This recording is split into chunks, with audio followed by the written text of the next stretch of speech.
This is an interview with Jeff Scheel of GravityKills. Thankfully, Jeff was gracious enough to give me so much of his time. I think neither one of us expected this interview to go on as long as it did, but we were able to chat about a lot of different things going on regarding GravityKills and the world, and I'm excited to share that with you. So thank you so much for listening.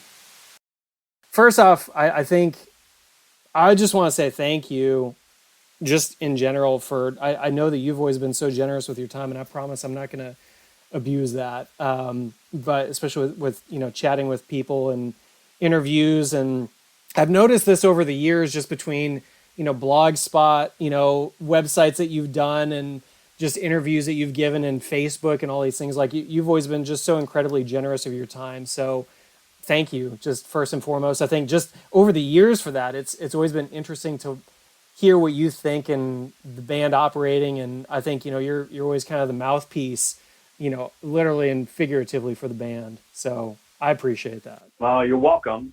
It's amazing that anybody still wants to listen. So, in my opinion, my opinions, I don't know how relevant anybody's opinion. I think we might all overvalue our relevance in the world because of social media. But I think, it's super cool that people still care about the band and obviously care about the guys in the band. Yeah. And after all these years, it's really, really cool. I think I'm not using a great word. I don't know how to describe it, Travis, is I think my point. I don't, it's beyond my comprehension a little bit, except to say this, and this, that when we decided to do the show, we did it initially for not necessarily selfish reasons, but it was very internal, us, and I wanted my kids to see the show. They'd never seen it. And what we realized at some point, the ownership of the show had evolved and changed perspectives, and it became about everybody else's connection to what we did. And we realized that as, when we put the show on sale, and then we had to move the show after the show, after the initial show sold out in about 60 minutes. Then we're like, and then the bigger venue gave us the opportunity to, we were going to bring in production for this, Travis, but not to the scale that we brought in that venue. And so it gave us an opportunity to really give people a show that they'd never seen from up. That kind of technology didn't exist, back 25 years ago. Yeah. Well, and I mean, I think it's really interesting to see that, because you talk about, it's kind of this, ownership thing, right? Where I think, you all own, obviously, the band and the music and all of that, but it's like, the collective experience is, kind of what makes it so unique. And I think, to me, it's kind of like, and I know it's not the same thing, but it's like, when you're planning a wedding, it's like you quickly figure out that it's like, because you're asking all these different questions of like food preferences and, beverages and whatever. And then you quickly figure out that you're not making it, the wedding isn't for you, it's for everybody else. Right. Right. Yeah. Right. You're right. You're getting married regardless. Yeah. Kind of. Right. If you're going to have a ceremony, those are your witnesses. Yeah. And the reception is a thank you. Yeah. In a way you're there to entertain your guests, and and the people that love you and feel connected to you, or feel connected to the couple, or either side, or whatever it is. And it was like that, but man, I think it was far deeper. Oh, totally. And here's why. And this is what we talked about, is like, I'm a music fan too. And I have songs that resonate with me from all kinds of different artists that that I connect to a moment in time. Some are really great times of my life. Some are really bad times of my life. Yeah. And there are people out there like maybe like you and me too. I mean, I don't listen. I don't listen to GravityKills music. Yeah. Not saying I'm not connected to it. It's just I did that. So it's different. Yeah, it's different. I had to hear it every night, for years, and it was all that stuff. So my point is that we're music fans too, and we understand that it's not, although it's personal, the music, it's like us talking now on the phone. If the phone's the conduit, but I could sit here and just talk in my living room, but if there's no connection and there's no communication, and that's what music is. And so all these people showed up, and our music is fit in their life somehow, and not the other way around. And they fit it. We were lucky to be able to connect to people, and that's what the show became about. And it was really cool to see people that I had seen on social media for years, or people that were at shows when they were kids. There was to me a girl. A person from San Francisco. She came with her husband. Yeah. Her mother used to take her to shows. If we were in San Francisco, San Jose, Sacramento, her mother would drive her to shows. Wow. And she brought her 9-year-old to the show. That's awesome. And and so for what she felt so strongly about the band and the music, and and that her family spent whatever they spent to jump on an airplane from San Francisco, stay in a hotel for a couple nights, and all those things, not based on, I'm not stupid enough to think it was to see me, Jeff Scheel. It was to reconnect to a feeling she had when she used to come out and see the band with her mom. Yeah. And those moments in her life, and however that music fit into her life. And so that's what it was, man. And it was so cool. And I got emotional on stage at one point. I'd never introduced the band. And if you've watched there's a couple of YouTube moments, and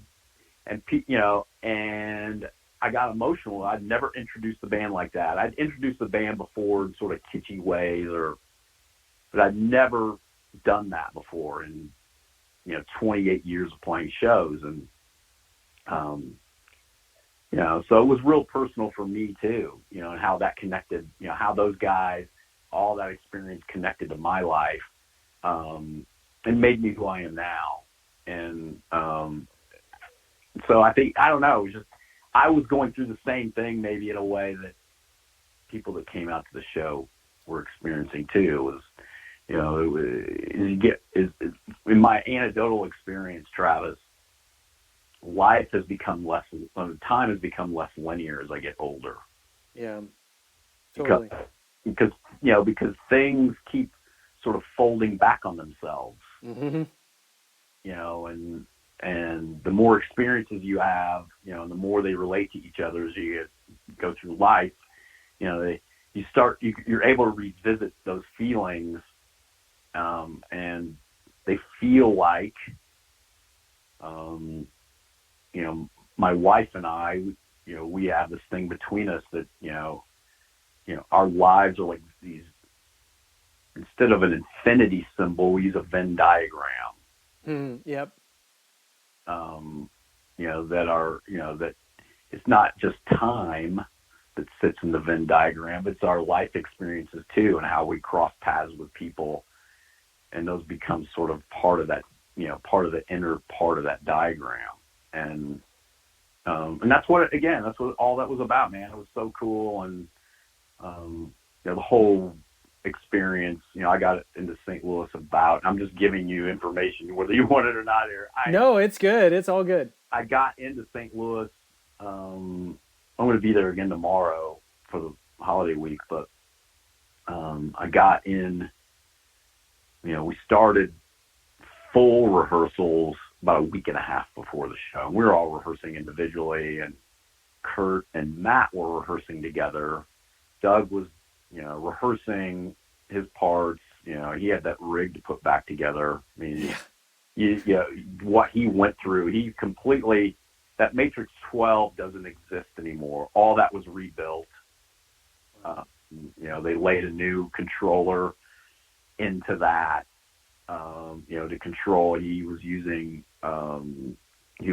two different keyboard modules for that show, and it was just different. They put a lot of time into that. He had a guy come out and refinish one of the stands, his main keyboard stand. He's got two of them, and they refinished the one, and the amount of work these guys put in, it was crazy. But we just, like, the first couple nights that we rehearsed, you could tell everybody's kind of feeling their way through it.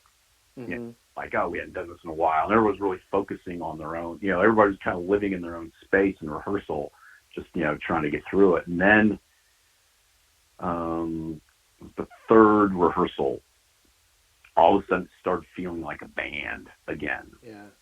And, because we were like, okay, we all know our parts, and, I'm going to mess lyrics up, dude. I mean, it just, I've done about a handful of shows ever where I've gotten every word, every song right. And, but, that's part of being a live band too, and I think anybody who listens to this, or if you've seen the video, what I liked about the way the show sounded is we sounded like, obviously we use electronics and stuff live. The show was run off of 3 MacBooks plus, plus 3 separate, audio, video, and lighting desks that were all connected by these laptops. And, but we sounded like a 3-piece band, sometimes 4 with me playing guitar. Yeah. You could hear the other stuff going on, but it just, Rusty, the guy who mixed us, got it. It's like, we're going to sound like a rock band. And then, and all the imperfections is, kind of is what makes it, That's what makes it fun, though. I mean, I think that's, just from me, it's like, I remember when I would buy, so back, when I discovered you all, so I discovered you from the Mortal Kombat soundtrack, and, the demo of Goodbye on there, and then kind of hearing the final version of that. I don't know. I've always been the kind of person that I really enjoy hearing the differences of songs between demos and B-sides, and just all the different and live versions. So, when I got into you guys, back in, it was a little bit after you'd been around for a couple of years. I got into you about 97, 98. But when I started getting into you, I remember, I basically, I went and I bought a CD, and it was, so I bought, this is hilarious. I bought a bootleg of one of your guys' shows, awesome. And it was on a CD, and I bought it on eBay, right? All right. So, but what I had to do, I had to bike down to 7-Eleven because PayPal didn't exist, or I didn't have a credit card, right? I was like 16, 17.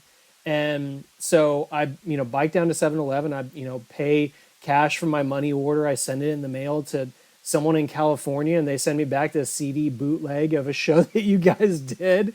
But I loved it. Like, I loved hearing it. And it was one of those things where it's just like, I loved hearing all those differences. And I mean, lyrics and just differences of songs, like your guys' intros and outros and connective pieces between the songs is just great. Like, I love stuff like that, and I think other people do too. So that kind of stuff is really neat. Right on. I I mean, think. yeah, no, I think, I mean, why go see a band, if it's not going to be a different experience? And, I haven't gone to a lot of shows in the last few years. COVID kind of clamped that down, but, I do, I book entertainment for a living, and, so if I have to deal with an event or whatever I've got to be involved with, I see bands, but, I mean, I'm a fan too, and I want a different experience, and I'm a little older, so I don't watch the show through my phone, and, I may get a picture or something, because now, right, if it doesn't happen on social media, it didn't happen, right? So, so it's a way for people to, I love that people, like all the pictures people posted, by the way. I think people want to, the ability now to document life that way is amazing. I just wouldn't be a person that would watch the entire show through my phone, but,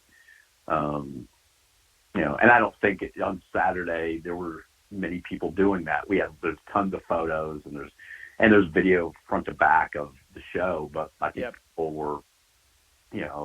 people were watching, and, and it's a little older crowd, we don't have, it's not like we have a bunch of 14-year-olds at our show. And if they were there, it was because they, their parents dragged them to it, or their grandparents turned them on to us.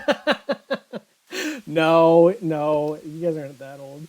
Yeah, you know what I'm saying? I mean, it was cool. Yeah, all that was super cool, and every picture somebody took was awesome, and I'm glad to see all that, and because it's nice to see what people were seeing. The video is a little different because video camera will, cameras will adjust differently to the light. Yeah. Your eyes will. Yeah. So the people that didn't watch the show through their phone, they're like, man, we could barely see you. It was so backlit, and there was so much smoke and fog at times. There's where I could almost disappear back into any of that and just be a shadow or whatever. And part of that was by design. I didn't want to have to put on the kind of physical show that I put on 25 years ago. My focus was I wanted to sound great. Yeah, well, you did. Thank you. I wanted to nail it vocally, and I was actually telling somebody I didn't push quite as hard as I would have. I wasn't used to singing every day. Yeah. And so I wanted to make sure I started letting it rip about 2/3 through the set, where I really started getting into the gravel a little bit. I didn't get off the pavement too much in the first 2/3 of the set, because I just was like, I'm going to make sure that I'm singing, that people came to hear me sing, not losing my voice. And so I'm like playing the guitar. Matt hurts his hand, or Kurt, and Kurt, and I don't know if you understand this too. What most people don't. Drummers and singers, I got to deal with my throat. I know drummers, and I'm not going to name names, but guys that were in bands that you would know and maybe still know, that deal with chronic back issues, chronic hand, wrist, and elbow issues, because the amount of abuse that all that takes to play rock music as a drummer. And Kurt, back in the day, Kurt would have chronic tendonitis in his wrists, and so going through this again, he's so happy that but yeah, I mean, it's, those things aren't easy to do. And, physically for me, you know, I wanted to do, I wanted to completely focus on singing and making sure that the show sounded good, because people would leave. People are visual, but if the show didn't sound good, then, we don't know if we'll ever, we're talking about doing more shows, Yeah. but there's no guarantees in life. And Right. if that was the last one, I didn't want to go out and, let's say by never in the set, all of a sudden I'm struggling, and I didn't want that to happen. And so I kind of backed off a little bit. And at the top of the set, I was still singing hard. I could, in my head, I'm like, man, I don't want to all of a sudden, because it wouldn't be fun either. You say you're struggling vocally all night. I've had a bunch of those shows, and it's not fun. And there's nowhere to hide. Yeah. Yeah. It's not like you can just kind of take a breather, and pound a Gatorade for a few minutes and. Well, and once something like that happens, it's like if you all of a sudden start losing your voice, it's not like magically 3 songs later it's going to come back. Yeah. So then you're changing, so then you're taking shortcuts on melodies. There's all kinds of stuff. You've watched the famous Queen performance at Live Aid in 1985. Maybe one of the greatest rock performances, 20-minute rock performances ever in the history of music. And, Freddie Mercury took a lot of vocal shortcuts in that show. And granted, I don't have the range. I've never had the range of Freddie Mercury, but he had to take shortcuts. And I just, and I don't sing, I sing a lot harder than he did, but Yeah. but I didn't sing with the vocal range he did. And I didn't want to change melodies to just sort of get through the show. To keep up, yeah. And so that was my fear. In fact, we went to dinner with a bunch of friends before the show. We got done with sound check and the meet and greet, and I was pouting a little bit at dinner. My wife kind of had to deal with that. So, and we walked in, and I told everybody, hey, it's not that I don't love you all, and being here is great, but I'm not going to talk. So just up front with you, if I'm not talking, it's not because I don't love you and I don't want to be here with you. It's because I just want to make sure I get through the show. And my wife could tell I was pouting a little bit, and she's like, all you're doing is you just don't take the joy out of today. But I just was so worried about something happening, because we put all this work into 4 months of work into the show. I know. Well, I mean, because I know. I mean, well, I shouldn't say I know. I mean, I know just from what I've read and when you guys announced it, and obviously moving venues, and so I'm sure that kind of had probably a nice effect, but also kind of like an oh shit moment where you're just like, oh, this thing's a lot bigger than I thought it was going to be, and so I'm sure that there's a lot that you all had to deal with, to get to that point. And I mean, it's a whatever it was, a 75-minute set, but I mean it's hours and it's months and it's days of preparation, and to pull it off, I mean, obviously you guys didn't pull any punches. You did a great job, and I think this. I obviously haven't said this to your face, but it's like I wish I'd been there. I wasn't there, and I really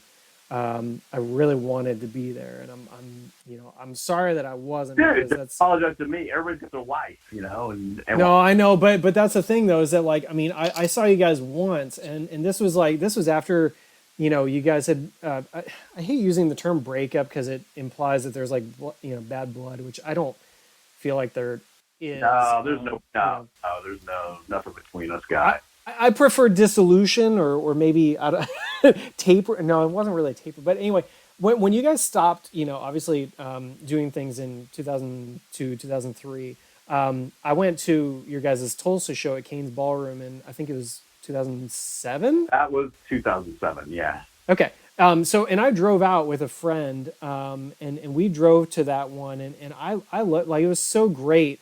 Although I have to say, I don't know how far back I was, but Kane's Ballroom is like small, and I could not hear for like 2 days. So Yeah, probably was whoever's running sound too. And I learned my lesson on that I will never not go to a concert and not wear earplugs yeah, you again. do, But but we weren't nearly that loud for this show. And okay, yeah, I mean, Rusty, we were loud, yeah, but Rusty didn't make it uncomfortable for people. And because my daughter hates super loud stuff, and she her earplugs were in and out all night. yeah. I could see my wife and my kids in the crowd, but I couldn't, of course, tell what they were doing all the time. So, So dude, that it's don't anybody. There are lots of people that have reached out. Man, I wish I was there. I'm sorry I wasn't there. And all this. Like, look, not saying we're actively talking about doing more. Again, no guarantees, no, I know. but we're, it was, it was what we've said collectively is we put so much work in. I say we, I mean, Matt had to reinvent the wheel with the guitar rig. But nowadays it's really crazy with technology. Basically, because we have all of our masters. We don't own the rights to use them, but we have them. And so with technology now, you can play, his effects processor, his guitar rig can record his guitar sounds and re-emulate them, which is crazy to think, right? So he had to deal with all that. Doug dealt with not only the keyboard rig, him putting together a new, having to get technology up to speed. He spent hours programming keyboard sounds. I mean, hours.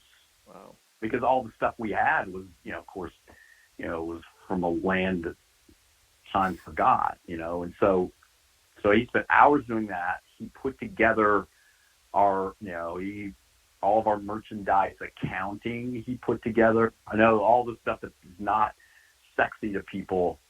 We're going to have a new merchandise store that he is awesome. Will be going live with very soon. Kurt, all the video content from the show, him and another guy put that together. Kurt was editing video for that. He worked with that. We had a team of 1, 2, 3, 6, 7 people that put that show together outside of the band. Kurt handled dealing with Live Nation. We have a relationship with him. Obviously, the guy who runs that Live Nation venue in St. Louis goes all the way back to a very famous venue in St. Louis called Mississippi Nights. We only played there a couple times. We actually played the amphitheater there more than we played this club, but we go way back with them. He handled all that stuff. He handled the show accounting. He designed the merchandise. He got the merchandise manufactured.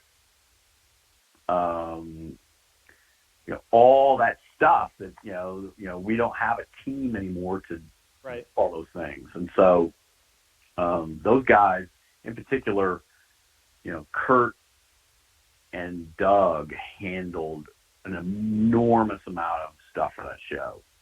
And we had a guy that,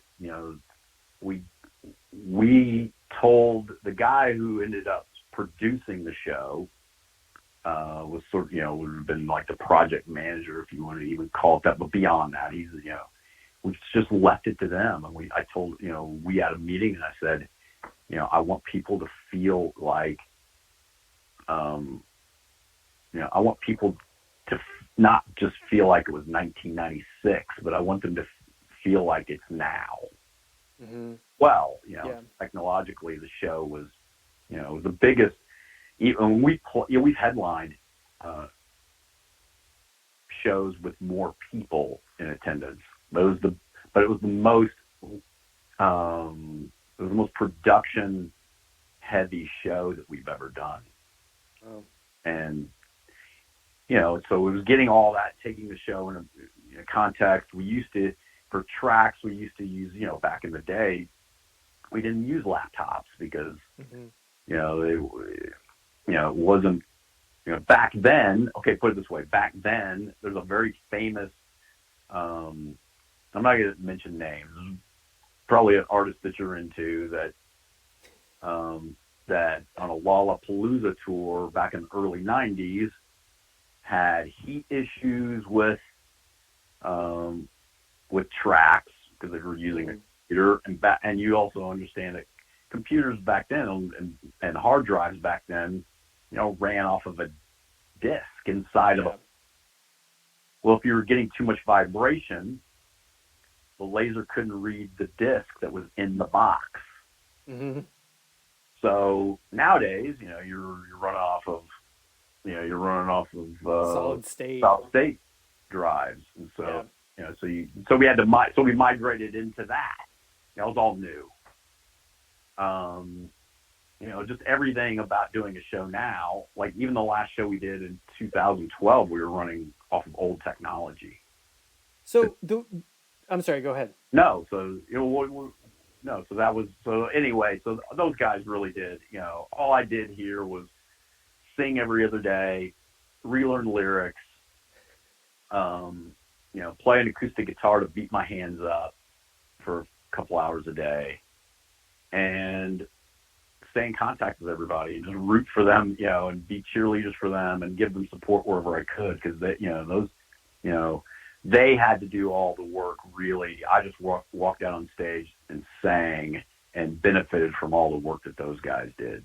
Well, sort of, but I mean, I think, you deserve a lot of credit too, because as far as I can tell, you are the person behind the social media accounts, and you're the person that's actively driving some of that engagement. I mean, you're the reason why I'm talking to you right now. And so I think, that's not for nothing. I mean, maybe later you'll regret this conversation with me, but Right. no, I mean, I think, you all bring some very clear, different things to the band. And obviously things are different now than they were, like you said, 11 years ago or 25 years ago. Which, so kind of, and one of those things, it's kind of interesting to me because I was looking at it, and, between, obviously it's been 11 years since you all played.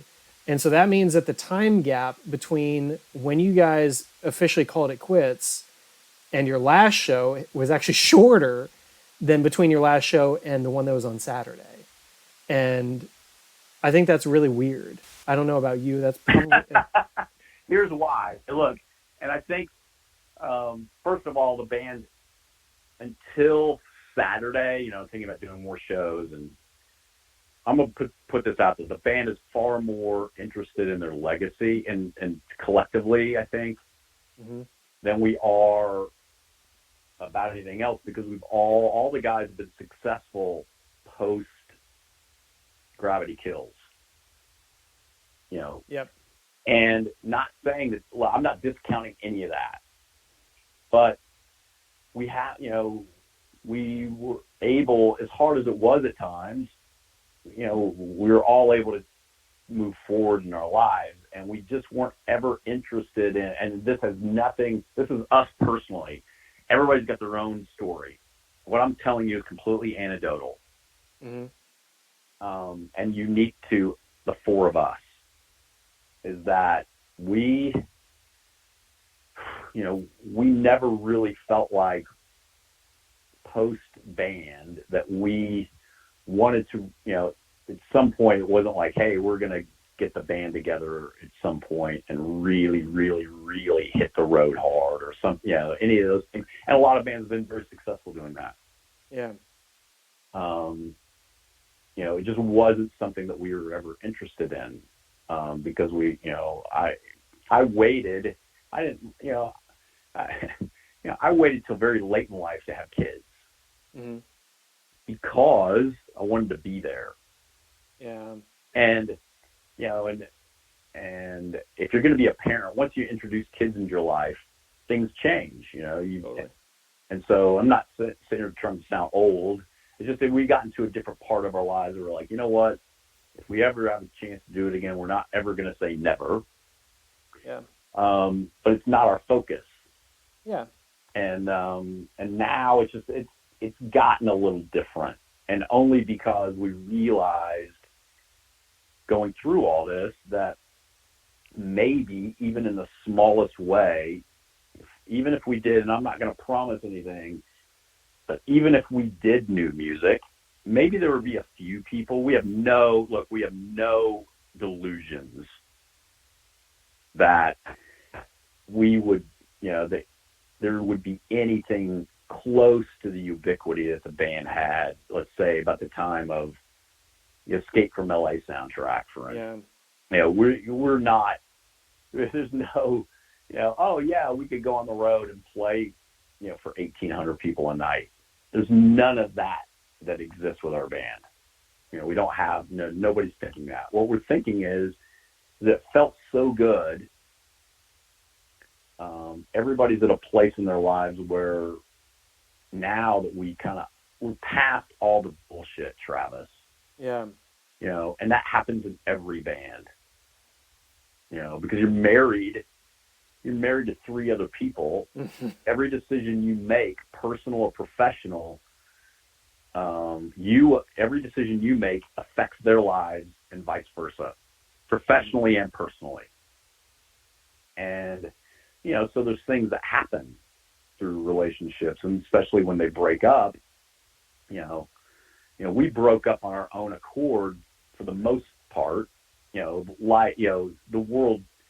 world told us that it was the right decision, obviously, at the time.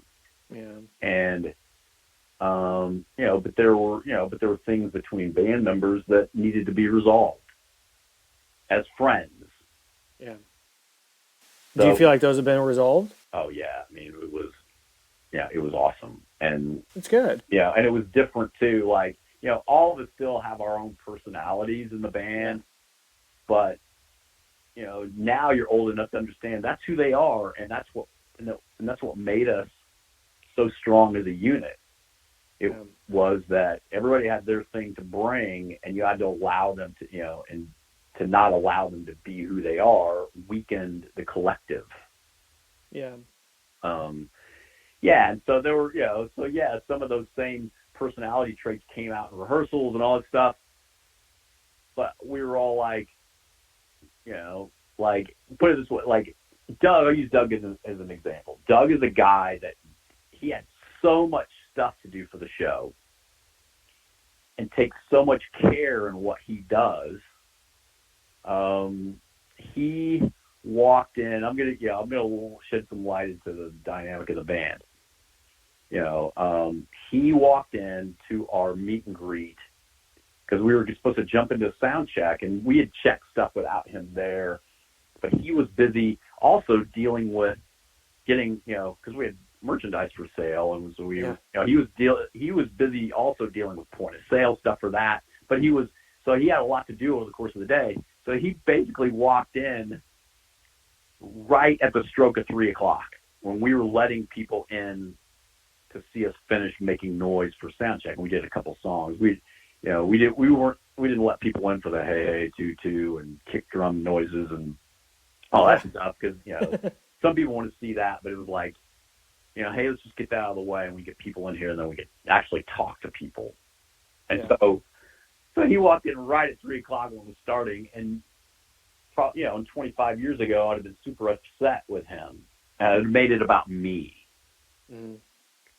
I was a young man, and I was, I'm not saying I'm old now. I was just in a different place in my life. And so he walked in, and the difference is, back then I would have probably pounded my fist and I'd been pissed off and all this stuff. And when he walked in, I ran over to him as he's walking on stage, and I gave him a big hug, and I said, "I'm happy you're here. Now exhale."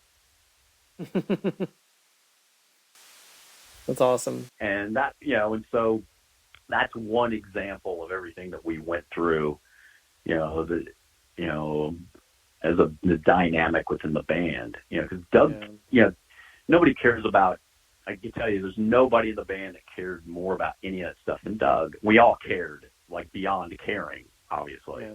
But, so you see those things in hindsight, and I don't have regrets necessarily.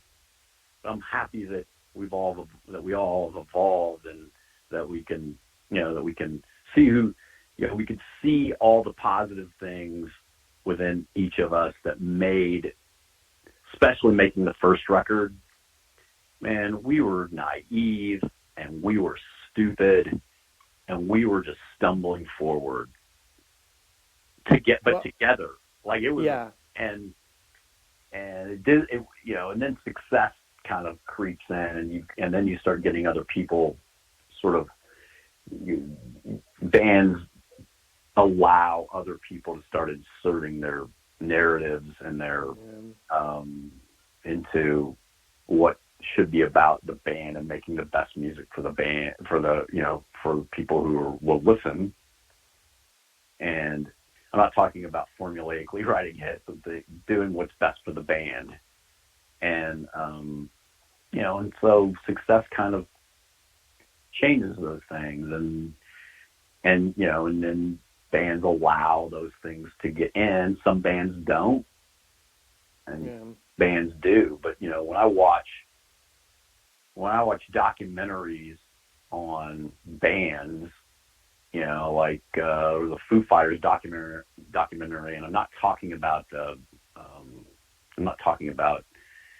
Sound City documentary that Grohl did, but I think there's the Wasted Life documentary. I was sitting there watching, and I'm like, every band's gone through all of that.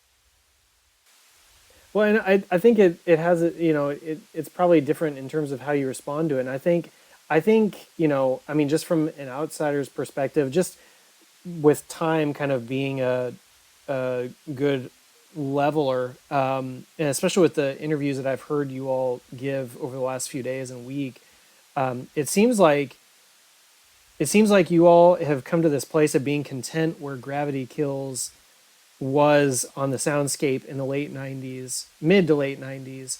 And, it seems like everyone is very realistic that you captured lightning in a bottle.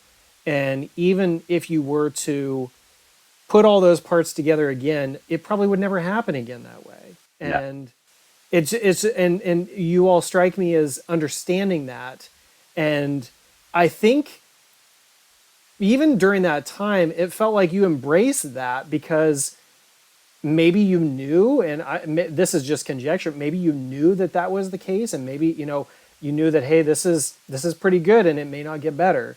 But, from me, from somebody on the outside, it always seemed like you all did a good job of being realistic with yourselves, regardless of what the situation was between, all the soundtracks that you all were a part of, and just kind of, even to where you guys basically said, hey, this is the end. Like, it seemed like it just, you probably could have pushed through, and maybe you guys would have ended up hating each other, and it could have, maybe really tarnished the legacy of the band. And I mean, you all didn't do that. And I think you're at this point, correct me if I'm wrong, but it seems like, obviously, you've talked about legacy, and preserving it. And honestly, like, I'm kind of curious what you envision for that. Does that mean does that mean that Perversion is going to come out on vinyl and Superstarved is going to come out on vinyl? Obviously, you answered a question I was going to ask about merch, because I definitely think there's a demand for that. Even if it's small, I'm glad to hear that there's going to be some outlet for that kind of thing. But what? And you spoke maybe possibly new music, and I mean, that would be awesome. Like, that would be so cool. And but to me, it's like, there's a lot of stuff that you guys have done that I don't think a lot of people have heard. Between, I mean, like your YouTube channel had some demos from Superstarved, and I had, heard those, I think, during COVID. I think those got uploaded sometime during that. And it was really neat to hear some of the demos and the tracks that didn't make it to that album. I mean, you guys have 2 albums worth of songs Yeah, that never made it to an album. yeah. Look, I mean, I think first of all, thank you for saying all this stuff, but I think Kurt and I have talked a lot, and I haven't talked as much with Matt or Doug about any of these things, but I think we could have. I think we could have made different. I think Superstar could have been a different record if we would have listened to ourselves. Mm. And I think we got slowly away from that. Our process was so different with the first record because it was so collaborative, and we would talk things through, even lyrically. Like, I wrote a lot of those lyrics, but Matt would get in and I'd say, "Hey, Matt, what do you think about this or whatever?" And he'd throw a line in there or whatever. And on the first record, Kurt and I would have long discussions about what a song meant and why, how we were going to get there lyrically, to sort of to deliver where we were at that particular moment in time, because that's what doing a record is. You're trying to capture a moment in time, and so Right. we got away from that, and I going back to all these documentaries. It was a Rush documentary, and they talked about how 2112 was the record they were going to go, like, after Caress of Steel. They knew the end was coming. They were playing super small club shows, Mm-hmm.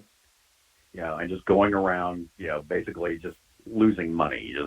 It was over. Mercury Records was, they just knew Mercury Records was going to be done with them. So they decided to do a record. If they were going to go down, they were going to go down on their own terms. And so they make 2112. And again, you may or may not know this record. But they made this record, and it was the record that propelled them, into this worldwide phenomenon. Like the band, don't like the band, whatever it is. They finally made it in the Rock and Roll Hall of Fame, and they should be there. They affected. GravityKills wouldn't be a band without Rush, by the way, Yeah. which sounds strange, but and that's a story for another time. But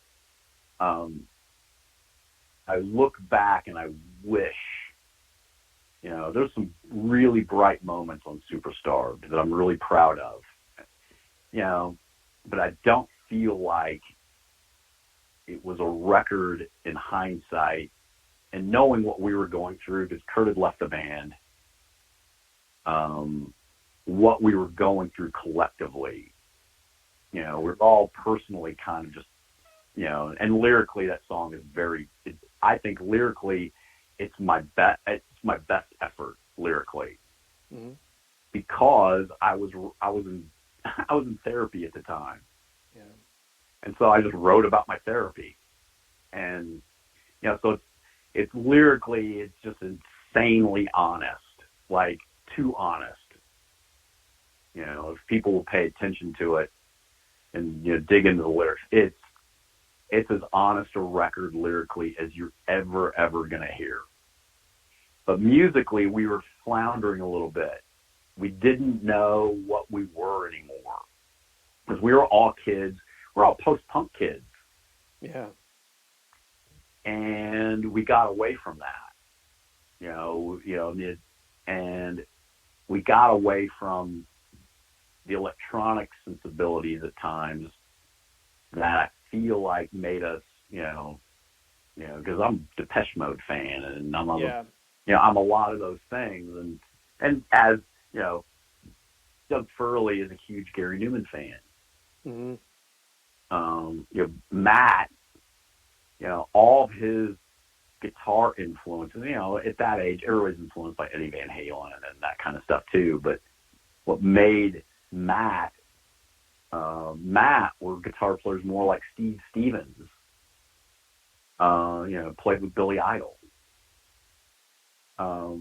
It was more of that stuff. And we couldn't figure out, we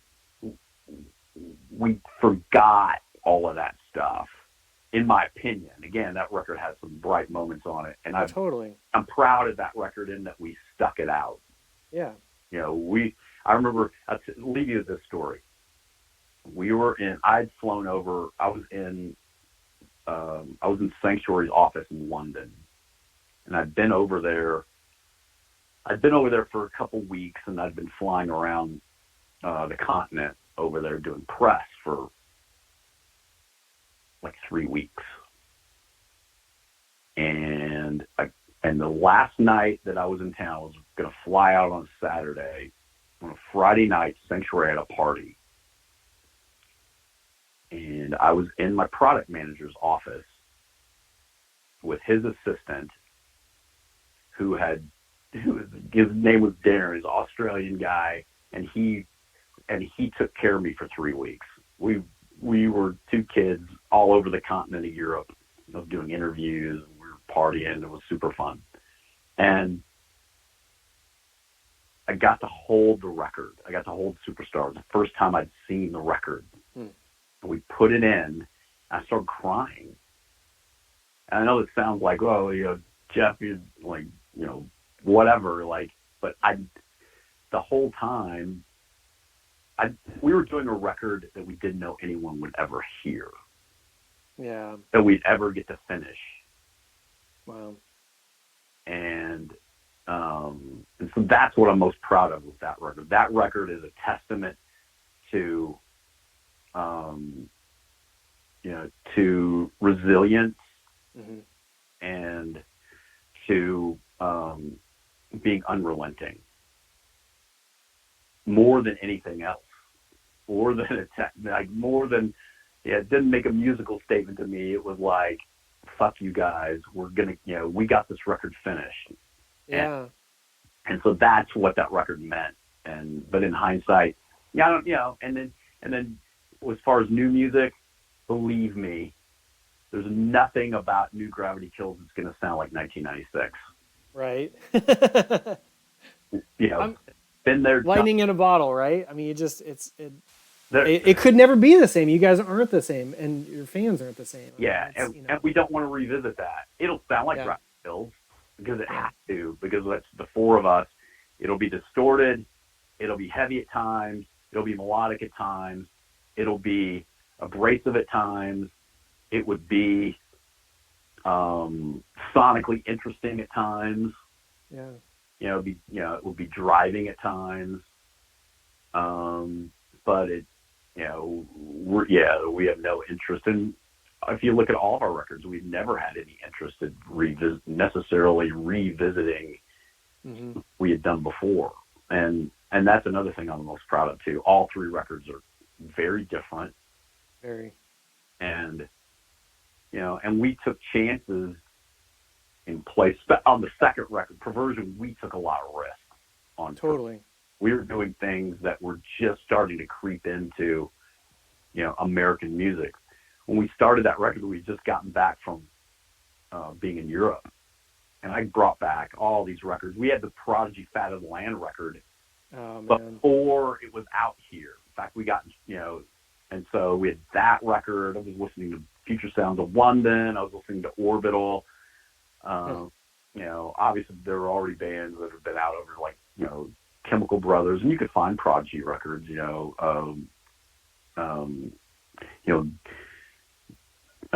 Jilted Generation has been out. It was a great record over here. And but Fat of the Land is really kind of like that peak MTV period, right? Right. Yeah. And Chemical Brothers, Chemical Brothers and, Death in Vegas, and, we could just go on and name all these influences, and and we took risk with some of that stuff, And, Mm-hmm. and then we kind of had a foot. There tracks like Falling still had a foot where we were. We didn't completely abandon all of that, but you could tell where we wanted to go. Yep. And you could tell what we were listening to at the time. We were, the electronic thing, drum and bass stuff was really starting to hit us. The energy and, I'll say a huge influence for me personally on Perversion was the Aphex Twin record, Come to Daddy. That's awesome. Because to that record, that record is, it's all that. It is abrasive and it is dark and it is, and it it's just one of those records that was, it just was out, and I was listening to that record constantly during Perversion, and a lot of those records. I remember I'd never heard Future Sounds of London before. We were in the dressing room. We were on tour at the time with a band called Skunk and Nancy, and we had was it Kurt and I had wandered into Ace's dressing room, the guitar player for the band, and he was listening to Future Sounds of London, and we're like, what is this? And luckily, we were label mates with them over there. We were on Virgin Records. We were label mates with Future Sounds of London. So when we got back to London with the Virgin office, another record, by the way, that you'd never know that really influenced Perversion was the David Bowie record Earthlings.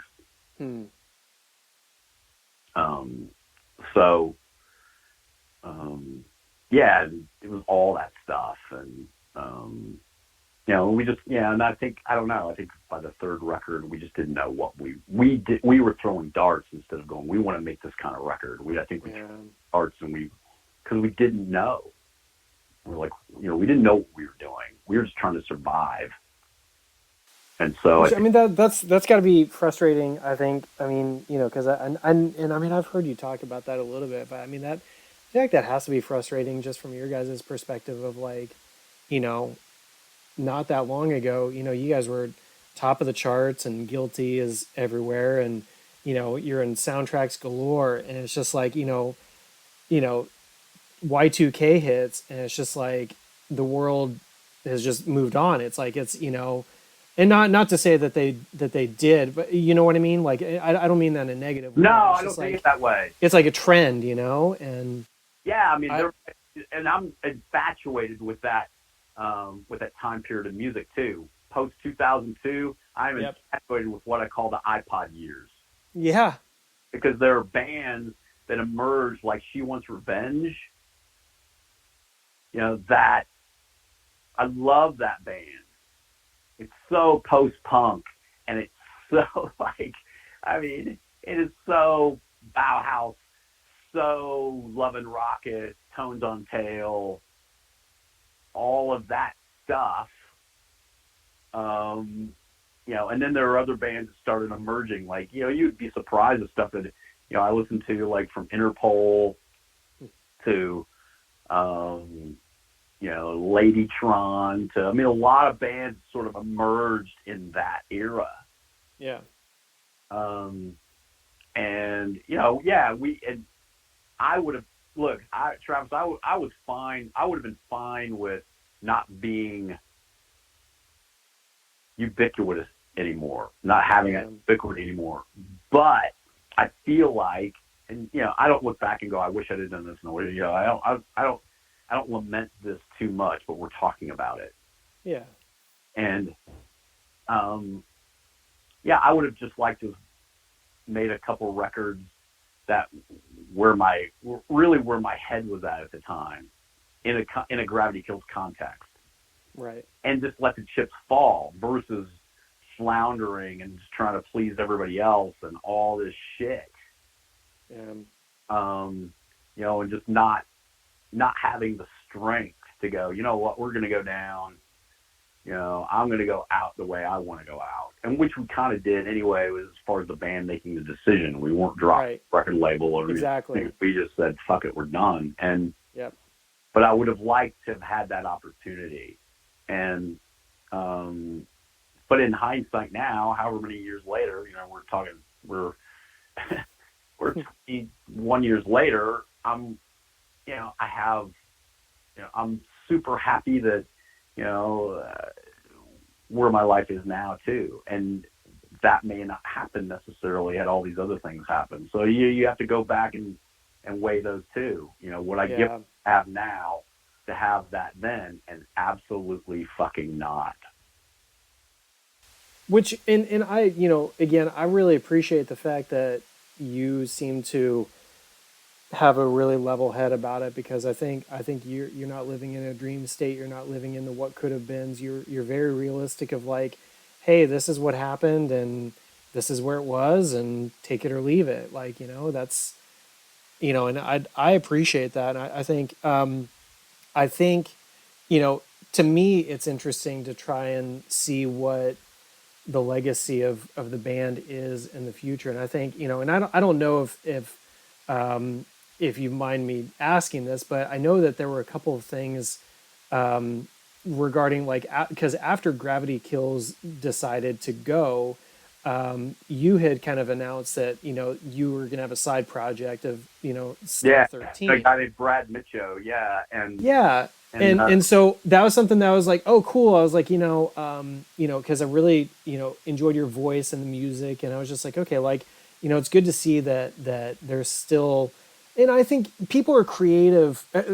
I should say it this way. People that enjoy being creative, they usually find a way to kind of keep that creative outlet going. And I feel like for you, I don't know about, I mean, obviously Doug with the studio and obviously, just different elements. Yeah, I mean, Kurt's an architect. Exactly. So you all have those outlets to a degree, but like so like with Star 13 and then, what happened was, it was, Brad needed to take care of some things in his life personally. Mm-hmm. And so it came to a very rough end. And at that point, you're ripping the Band-Aid off the wound a little bit. Yeah. And so I just kind of, defensively taking care of myself, closed the laptop again. Yeah. And it was, and I think it was, it was like, okay, you got to take signs from the universe. I've got, Travis, if I've got one song, I'm staring at my MacBook Pro right now. If I have one song in there, I have 150 songs in there. Mm-hmm. In various stages of, but,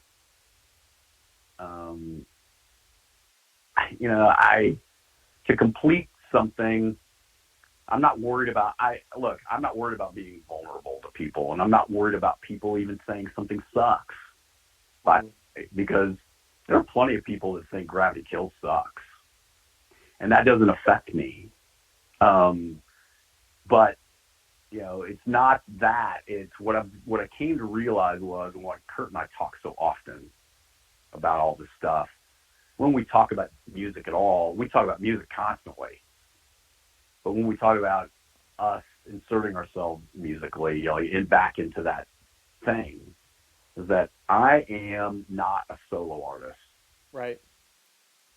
I need the collaboration, not because I'm incapable of finishing a song on my own. Yeah. It's because that's how I like to create. Yeah. I enjoy being collaborative with people, and look, I don't want this to come off the wrong way, Travis. If I released something, if I sent you something that was finished, I would be confident it'd be pretty fucking good. Mm-hmm. I only say that because, I trust myself artistically. I just there's something to be said about being in a room. Maybe it's because I'm an older musician. There's something to be said about being in a room with a bunch of guys and figuring shit out. Yeah. And I can't replace that. I've got a place over here in my home I look over at it now. There was a video of me actually preparing for the gig, and I did a little guilt clip of me with headphones on, and that I've got a little project studio there, and I do fuck around from time to time, and it's super fun for me. And I'll sometimes I'll grab a bass, and sometimes I'll sit and sorry to ruin this for people. Sometimes I'll sit there and suss out a Coldplay song. Oh no! Yeah, I'm just kidding. Right? I like them. Yeah, I mean, obviously, dude. Yeah, I mean, more people like them than admit it. And exactly. And Chris Martin's a genius. And and regardless of what you may or may not think about them, it's like me sitting here. I'm not gonna shit on Nickelback. What do you think of, or don't think of them? Is they've connected and communicated with a lot of people. They've sold a shit ton of records. They've played. They've done arena tours. I'm not gonna sit here and shit on anybody musically. And so anyway, so I've got that place, and I sit there and I fuck around for a while, and maybe my daughter says, "Hey, Dad, can you keep it quiet? I'm working on chemistry homework," and and then I get it out of my, or I'll sit around and play an acoustic guitar. I'll sit and watch. I'm a football fan. I'm a sports fan. Yeah. And I'll sit and watch something, and just sit and play an acoustic guitar. And come up with stuff, or try to figure something out. Maybe I'm trying to figure out a Stone Temple Pilots track, or I'm just sitting there and just ripping, and what's that sound like? What does this sound like? And all that, and ooh, this could be a good song. And I've got endless amounts of voice memos on my phone. Ideas. Some of them acoustic guitar. Sometimes I'll grab a bass. Sometimes, I'll program a drum beat real quick. There's all kinds of stuff, and sometimes some things are like super developed. I've got stuff that's, intros, verses, choruses, bridges, and then for whatever reason, then I just go, okay, I'm gonna do something else, and I work on. I've got a cover of "I Feel You" by Depeche Mode that's just about ready.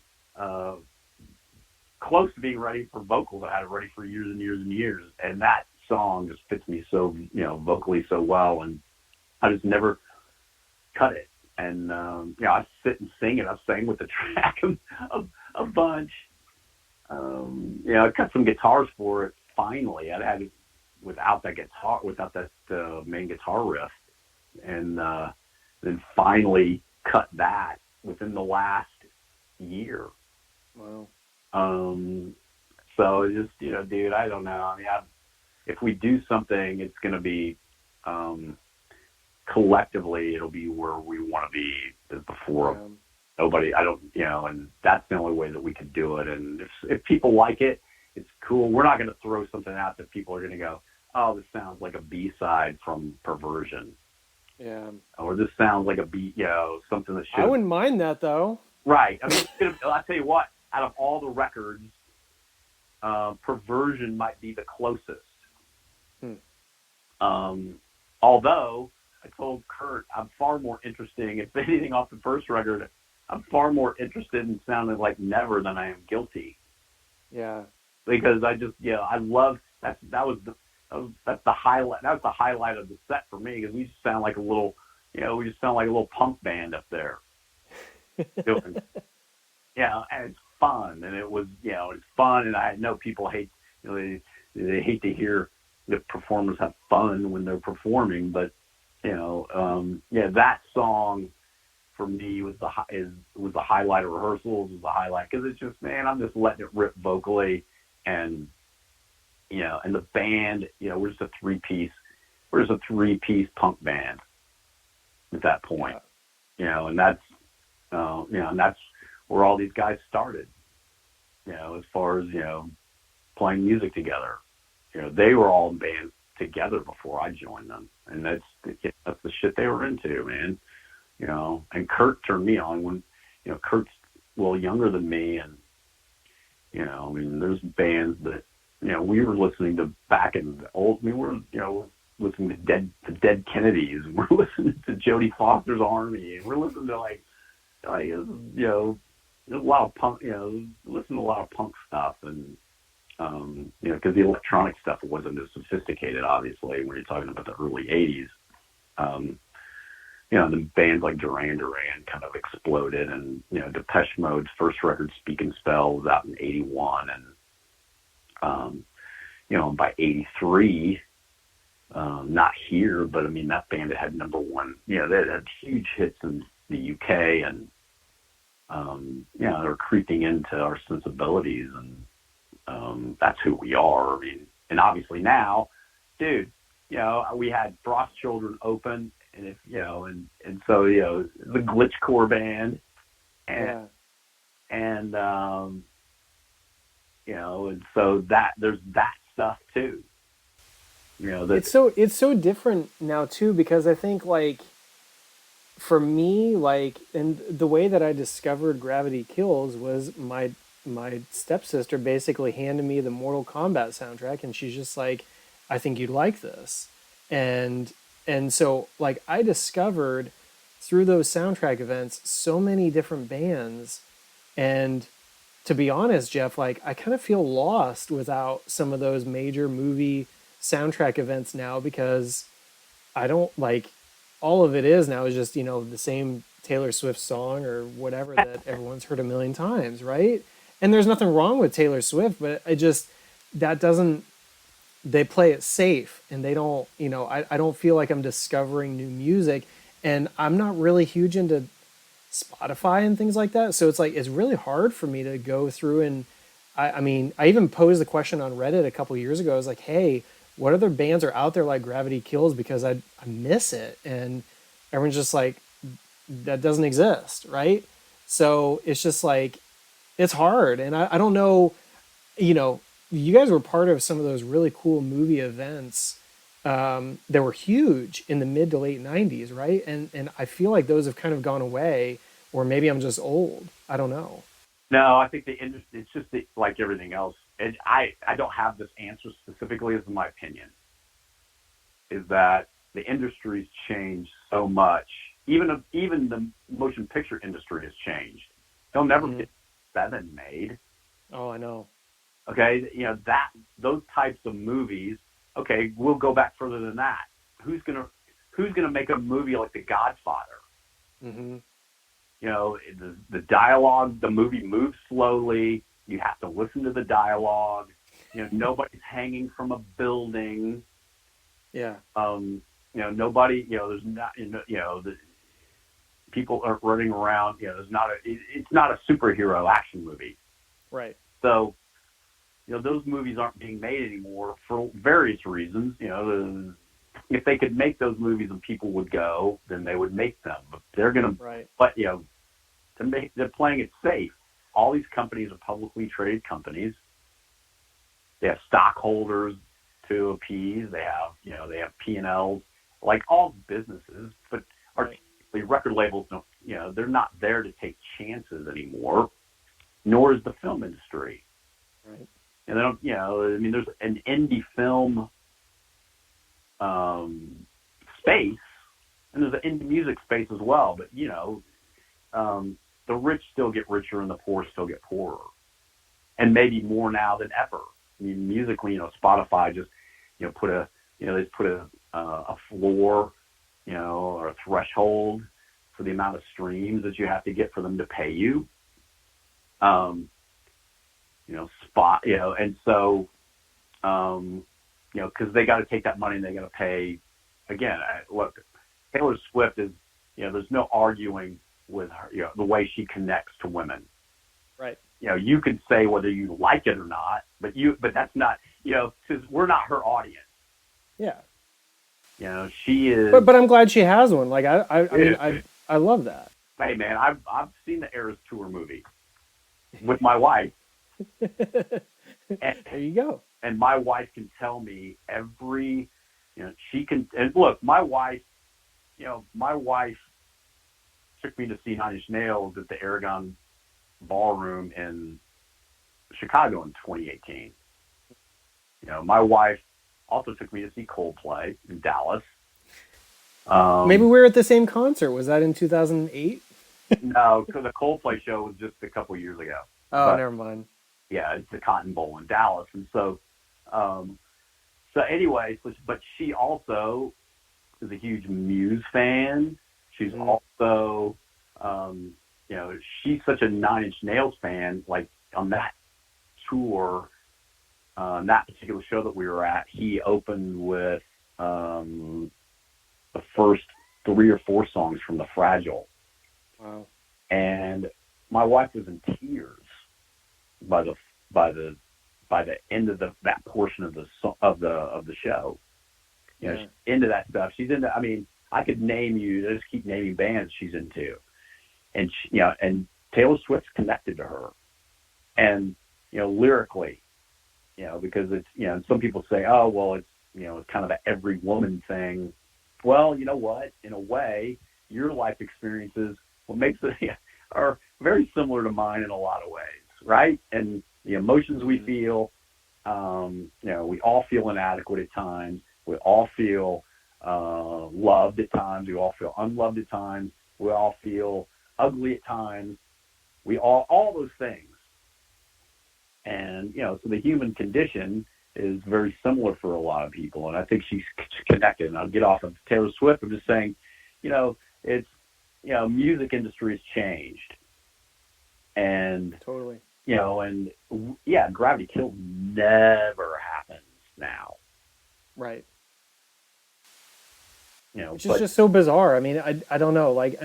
But speaking of which, it's like, because you were talking about earlier how, you have the masters, but you don't really own them. What would stop GravityKills from going? I mean, would it even be lucrative at this point to go and basically re-record your albums like others have done, not to name names, and retain the rights for that? Is that even worth it at this point? No, as someone that's, well, and that's what I was going to say. I mean, as someone that's so outside of it, I mean, yeah, for Taylor Swift or whoever, it makes a ton of sense, right?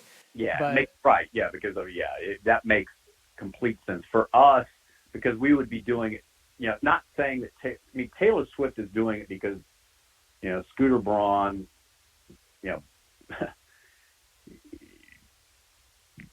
she got caught in, she was unable to buy her masters when they were put up for sale. Yeah. But she's making as much of a political statement, if you want to call that political. She's making as much as a business statement, going, "Fuck you. These are my songs. I didn't get a chance to buy the masters. Somebody else bought them. I'm gonna fucking show you." And it made sense because there's a demand for that. And those people, I have no beef with The Orchard. Yeah. I got no beef with BMG.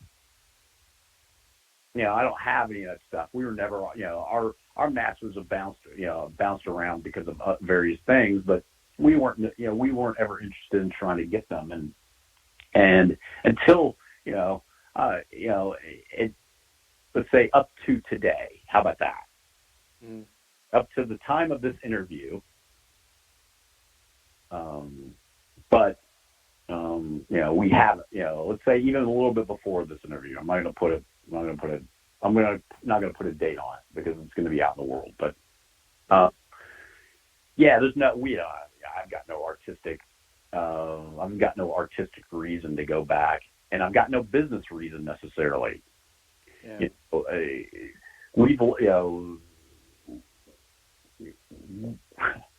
We're in a,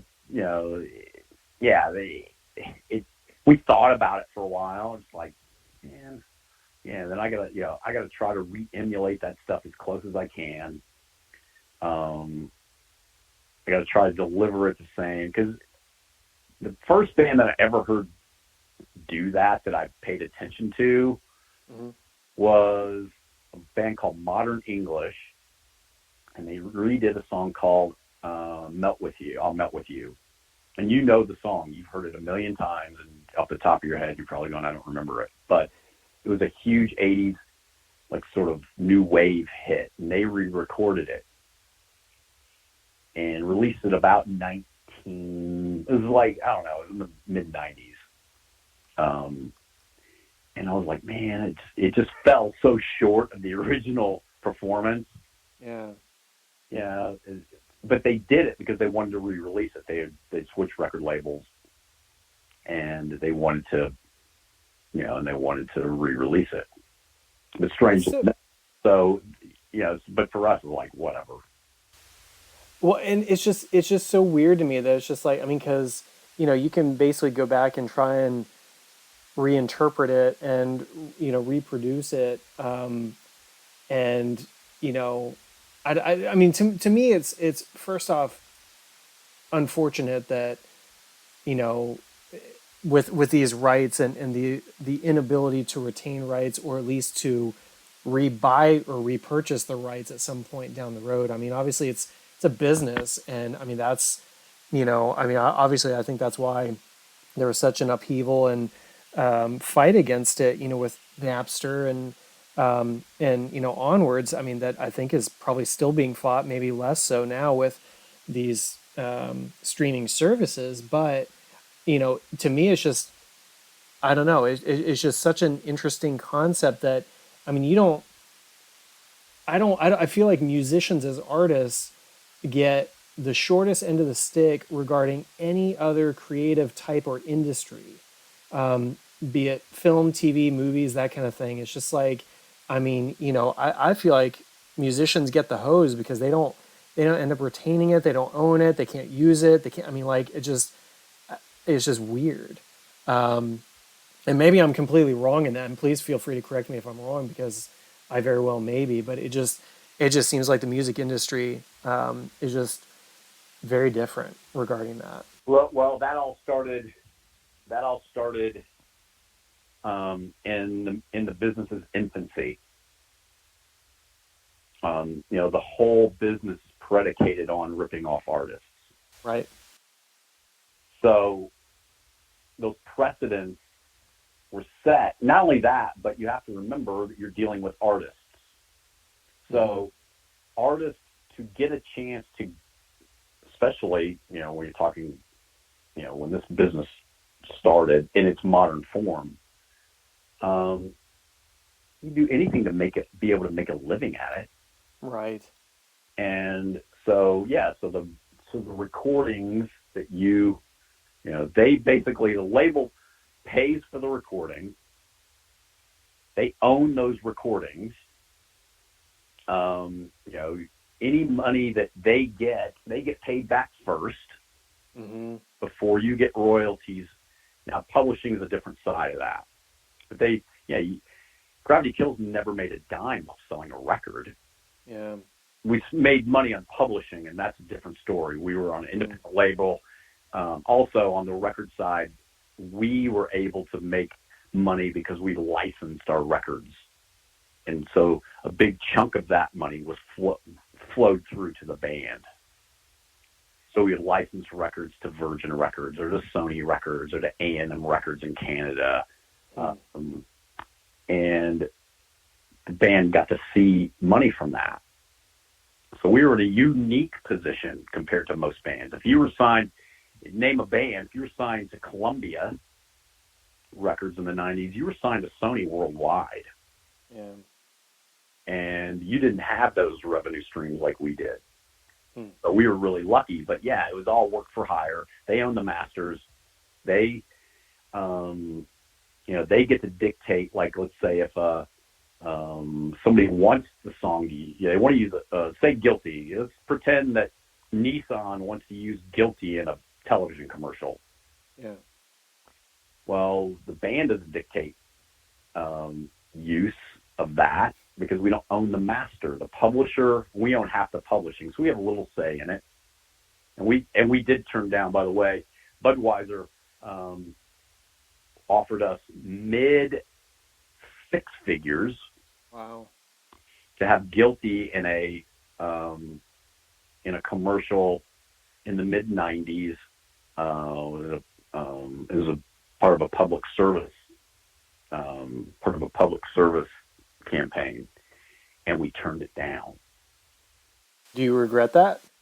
Yeah, now I do, because because at the time, Beck had just turned down Hmm. 7-figure deal from Microsoft. Wow. And it wasn't cool. Now, of course, artists, it's all about that now. Yeah. And nobody thinks twice about an artist doing that now. Right. But back then, You're just fighting the institution, the establishment, right? Yeah, it was right. You had to be right. You had to have some credibility, and the fact that Beck had just done that, now we couldn't just take a bunch of money from Budweiser. Yeah. And hindsight, you look back and go, that was stupid because money, it was a lot of money, and and people don't even realize that you turn those kinds of things down back then for the sake of credibility, and and at the end of the day, what credibility do you really have anyway? And you only have enough credit. You only have the credibility that people perceive you to have, if that makes any sense. Right. So it's just the business it's a nasty business, and like a lot of businesses, I'm not saying that the janitorial business is any better. I don't know, right? I don't know. They're making a killing on Fabuloso. So. Yeah, there you go. So I don't know, man. It's all crazy stuff, and but we're lucky that we got to go through it all. I look back and go, man, that was a crazy ride. I can remember we were talking about the Escape from LA soundtrack. We shot that video for a couple days, and we were in LA one day. At this part of that video, they shut down we were at a water park, and they shut down this whole, you want to call it a ride, this whole big dual slide thing, so we could shoot there for the afternoon. Wow. And you're coming back, and the production company got us swim trunks, and we're, like they're shooting in one of the tubes, and if we weren't in the shot, we just, get up there and strip down and put on our swimsuit, and then just go, we just get to have fun. And there were all these kids, and at the time, you got to remember, we were all over MTV, and they're down there, they go, oh, what are you guys doing? What band are you in? And Doug said, oh, well, we're doing some stuff for an Elton John video. Oh my gosh, that's funny. Yeah, because out of context, they didn't know who we were. It was like, we weren't, I wasn't we weren't, people didn't know really what the band looked like as much. And so, anyway, we had all that stuff going on, Travis. And I appreciate you taking the time to kind of call into this. And, I got a lot of opinions on things. Again, I don't know how relevant they are. And, but I am, put it this way, I'm a guy that is not trapped. I'm not an anachronism and trapped in a period of time, especially musically. I'm always searching for new stuff, and and the time period you would think that I am most attached to is the time period that I listen to never. I don't listen to anything from the 90s at all. Like that, if I listen to a 90s record, it's Depeche Mode, Songs of Faith and Devotion, or there's that stuff. But genre-wise, I'm not sitting around, and I love Christopher and Walter and Stabbing, and know all those guys,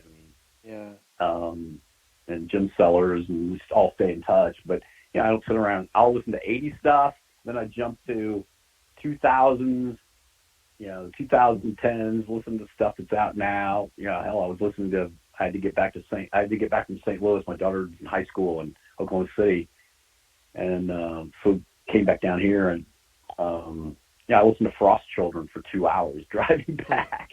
That's awesome. And they're so cool. Lulu and Angel are the nicest. They were so nice and so gracious, and they had never heard of us before. Wow. Before Kurt met them at South by Southwest, he wandered in and saw them in a showcase and was blown away. And they're from the St. Louis area. Yeah.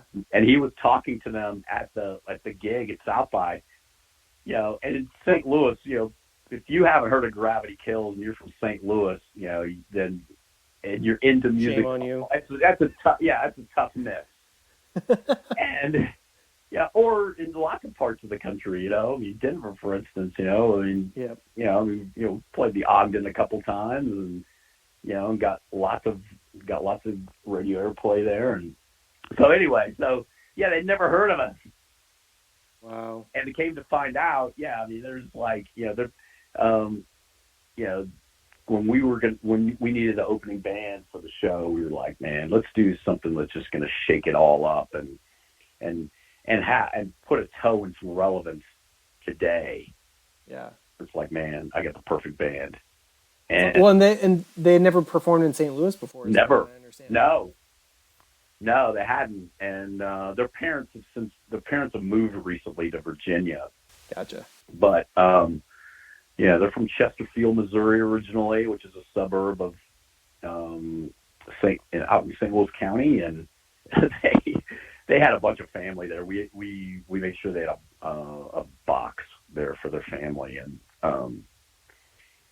they hung out, watched the show. I got a picture at some point I'll post, but I watched about half of their set from the monitor desk before I had to get upstairs and start doing vocal warm-ups again. And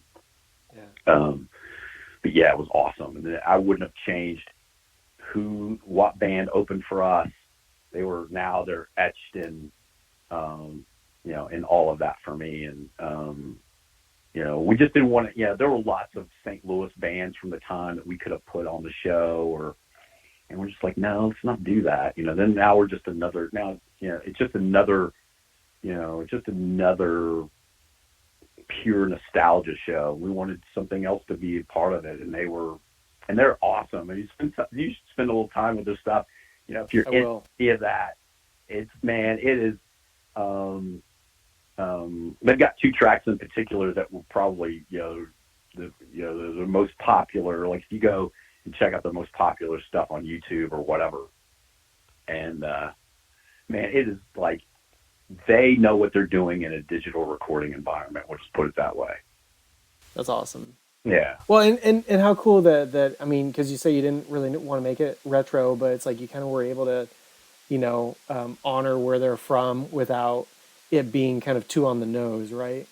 So. Yeah, and look, we just didn't want to. We just didn't. We just didn't want to have just another. Hey, these are old St. Louis bands. Come out, yes, and. And there were people in town that thought, well, you guys should get another band on to help you sell tickets. And we were so lucky to have all those people there, but we were like, you know what, we would rather have a band there that's going to sell 20 tickets for us and it fit the show than just sort of, just to have just another show. And so, we were super proud to have them on the bill. And, and, visually, they're very provocative and, but I found some email with them after the show this week, thanking them for being on the bill. And I told them, I said, you all encompass everything that is rock and roll. You're provocative, you're dangerous, you push boundaries, sonically you're interesting, all the above. They've got all the boxes checked. Differences now, 2023, and for whatever reason, everything's a fucking political statement. Yeah. It's annoying, isn't it? So I did privately on social media deal with some of that. Wow. And basically I just told people to fuck off and get over it. And I cited artists like David Bowie, or Annie Lennox, or Motley Crue, and and referenced movies like Rocky Horror Picture Show, and I'm gonna leave what I said to these people where it is, which is privately, but Yeah, it's yeah. It's about music and it's about pushing boundaries, Yeah. about all that, and if you don't want that, if you want to live in, and I'm super happy that people love our band, and that was a special time, but man, you know, I wore a boa in a photo shoot with Chuck Berry in St. Louis. Um, I did shows in 1996. We opened for Tool in Los Angeles. I walked on stage in a G-string and boots. So that was okay then. Yeah, right. You know, Marilyn Manson, Oh my completely gosh. androgynous at times. Billy Corgan wore dress on stage. Like, so I'm not going to get off on a soapbox, but you can tell that how I feel about those things. And, Yeah. It's about music and it's about being who you are as an artist or as a human being. And, if you don't like it, don't watch it or don't listen to it. If you believe in freedom at all, then, and if those things offend you, man, it didn't offend you, I could play Ziggy Stardust and you're going to sing along with me. So, Yeah, I mean, it's yeah, picking and choosing, and I don't know, but I think everyone these days, it doesn't matter. I feel like so many people are just looking for something to be offended by. yeah, I mean, somebody told me that they didn't want to take their kids now. This is for real. I'm not people say, oh, you make this stuff up to sound like a victim. I'm not a victim, by the way. Neither was anybody on our bill. We didn't, we didn't put any victims up for display on a GravityKills show. Yeah. But with that said, I was, I told this guy, man,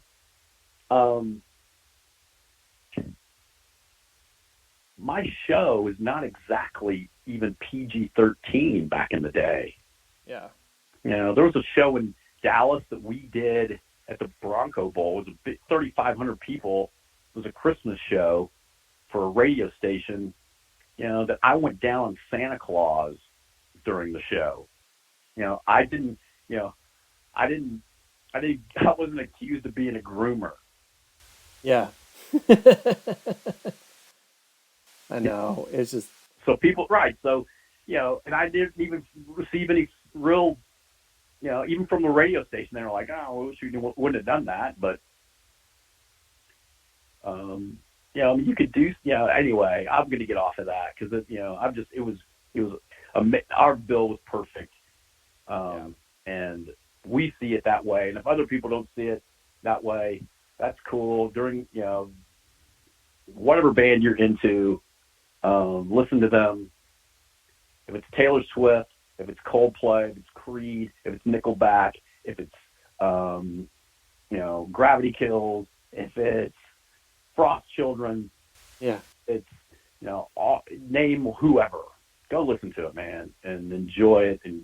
And if it connects to you, then it's all that matters. And It is kind of funny how some of that works, though. I mean, just where somebody's just like, I think, like there's an artist that I'm friends with on Facebook, and like, just whenever he gives an opinion or whatever about things, and they're just like, man, they're like, I used to really like your music, and I've found out that you're a real piece of work as a human, and it's just like, I don't know, it's just, to me, it's like, art is different, and it's flawed.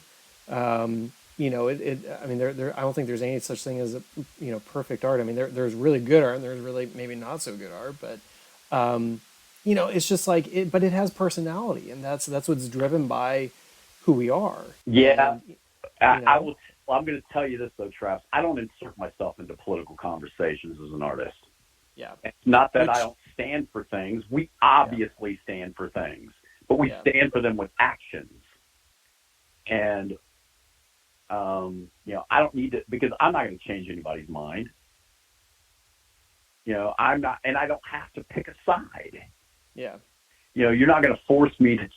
Nobody's going to force me. And we're going into a different space now, but nobody's going to force me or the band as a whole into picking a side to make you more comfortable with your worldview. Right. And it's just interesting to me that it's like I think fans sometimes feel some ownership in what you've created that for them they kind of they can't disassociate it, I guess is what I'm saying. Yeah, I get that too. But you know what? I mean, that's again, if as an artist, you let the chips fall where you may. But it's my job as an artist. If I'm really doing art and really being vulnerable, I'm going to make people uncomfortable at times. Yeah. Or I'm going to really connect with them. Being safe as an artist all the time, it's boring. We wouldn't have the David Bowies of the world, without, believe me, in 1973, David Bowie was making people uncomfortable. I can remember, and I'm not making a political statement here at all. I'm just saying as an artist, you're going to make, if you're not pushing boundaries, at least personal boundaries. Mm-hmm. It's not my job to push your boundaries. Right. And, that's not, that's performance art, which performing is part of that, but it's not my job to do that. My job is to try to be as honest, at least how I see doing art, trying to be honest, try to be vulnerable. And some of our greatest artists have been political. Some of our greatest political movements have been led by artists. But for whatever reason, we seem to live in a time where people aren't willing to have discussions and people aren't willing to let people have varying opinions on issues anymore. And it's all about choosing a side and being part of a tribe. And an artist shouldn't have to be part of your tribe to make art. Now if somebody's out there throwing it out there and inserting themselves into those conversations, all bets are off. Right. You make your bed and go lie in it. And if you're going to die on those hills, I'll do in my life personally what I feel is best for me and my family and all the above. Yeah. Because that's a different, that's not for debate with, you can like or dislike the band. It may affect me or may not affect me because, I want people to like the stuff.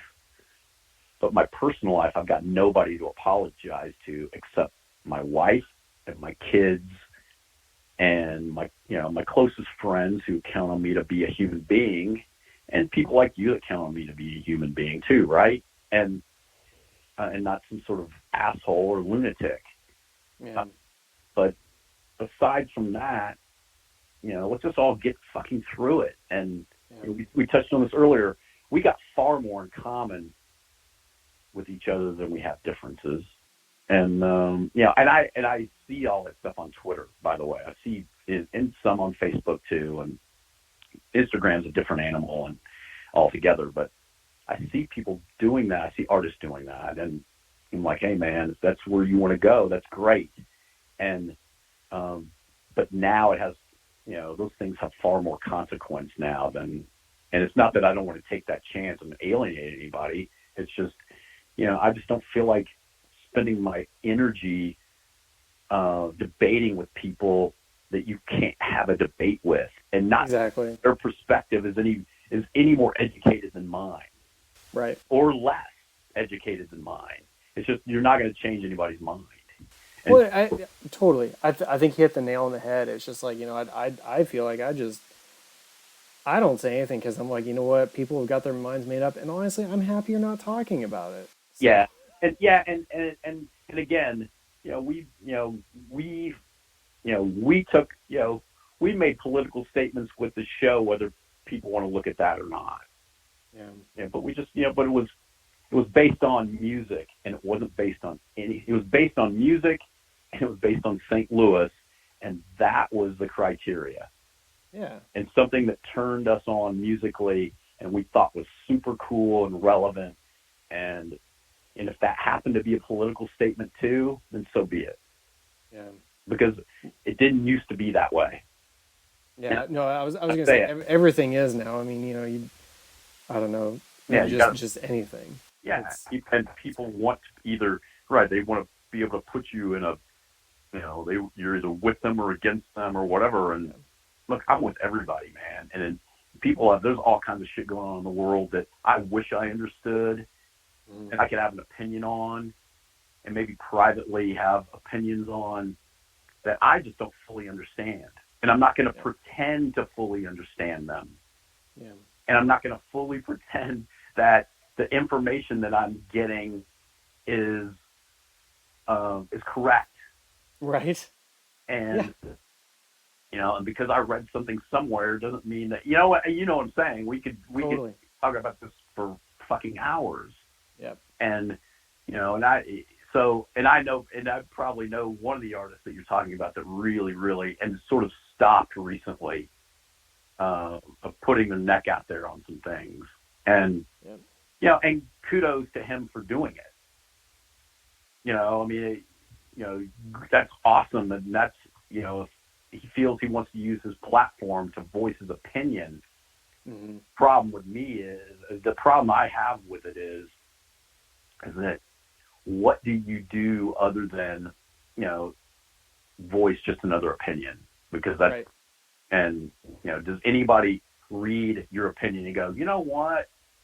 He's making a great point. I was completely wrong. You got to tell me the day that happens, because I think that's my whole thing too. It's just like, I don't bother talking about it, because I'm like, it's just, it's not going to move the needle, and I'm not interested in having a conversation that's just pointless about not moving the needle. So we might as well just move on, right? I don't know. It's crazy though. Yeah, and it's sad that we kind of got into that a little bit. I know. But you know what? It makes it's relevant. And I think everybody kind of feels that way to a certain degree. Like, because I think that's why people voicing their opinions to begin with, because we all feel irrelevant. And social media makes us, gives us the illusion that our opinion matters. Yeah. And really, we're just all out there grasping at straws and trying to hang on to a ship or, that we're not driving. Yeah.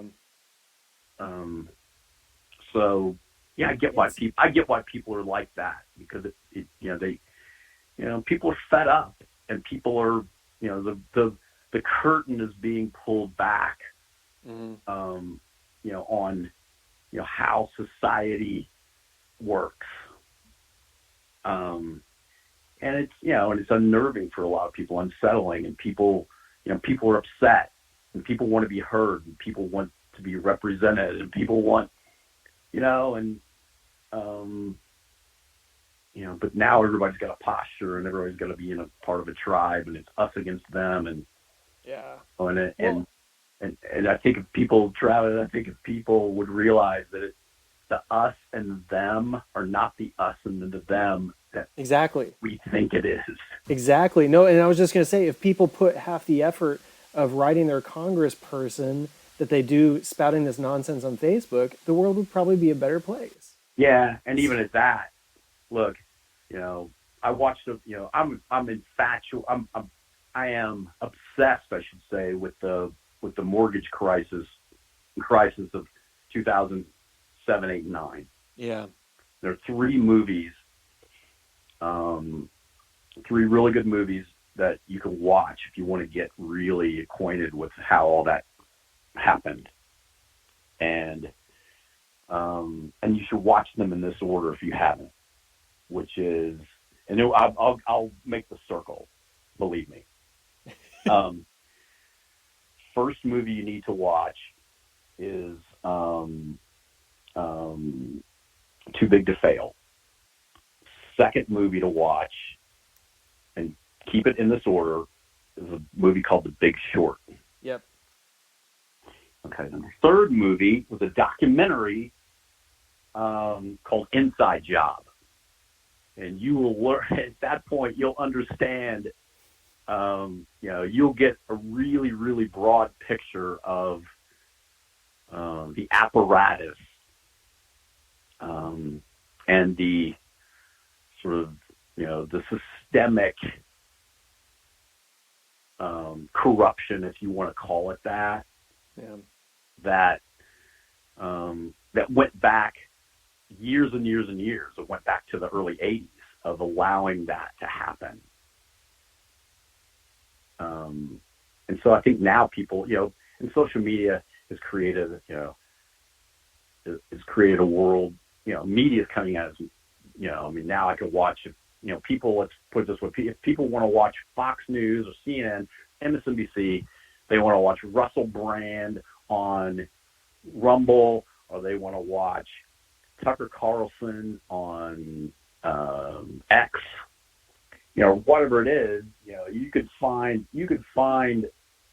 a news source that is going to affirm your worldview and narrative. Yep. And the Google algorithms and social media algorithms make sure that you do. It's kind of scary.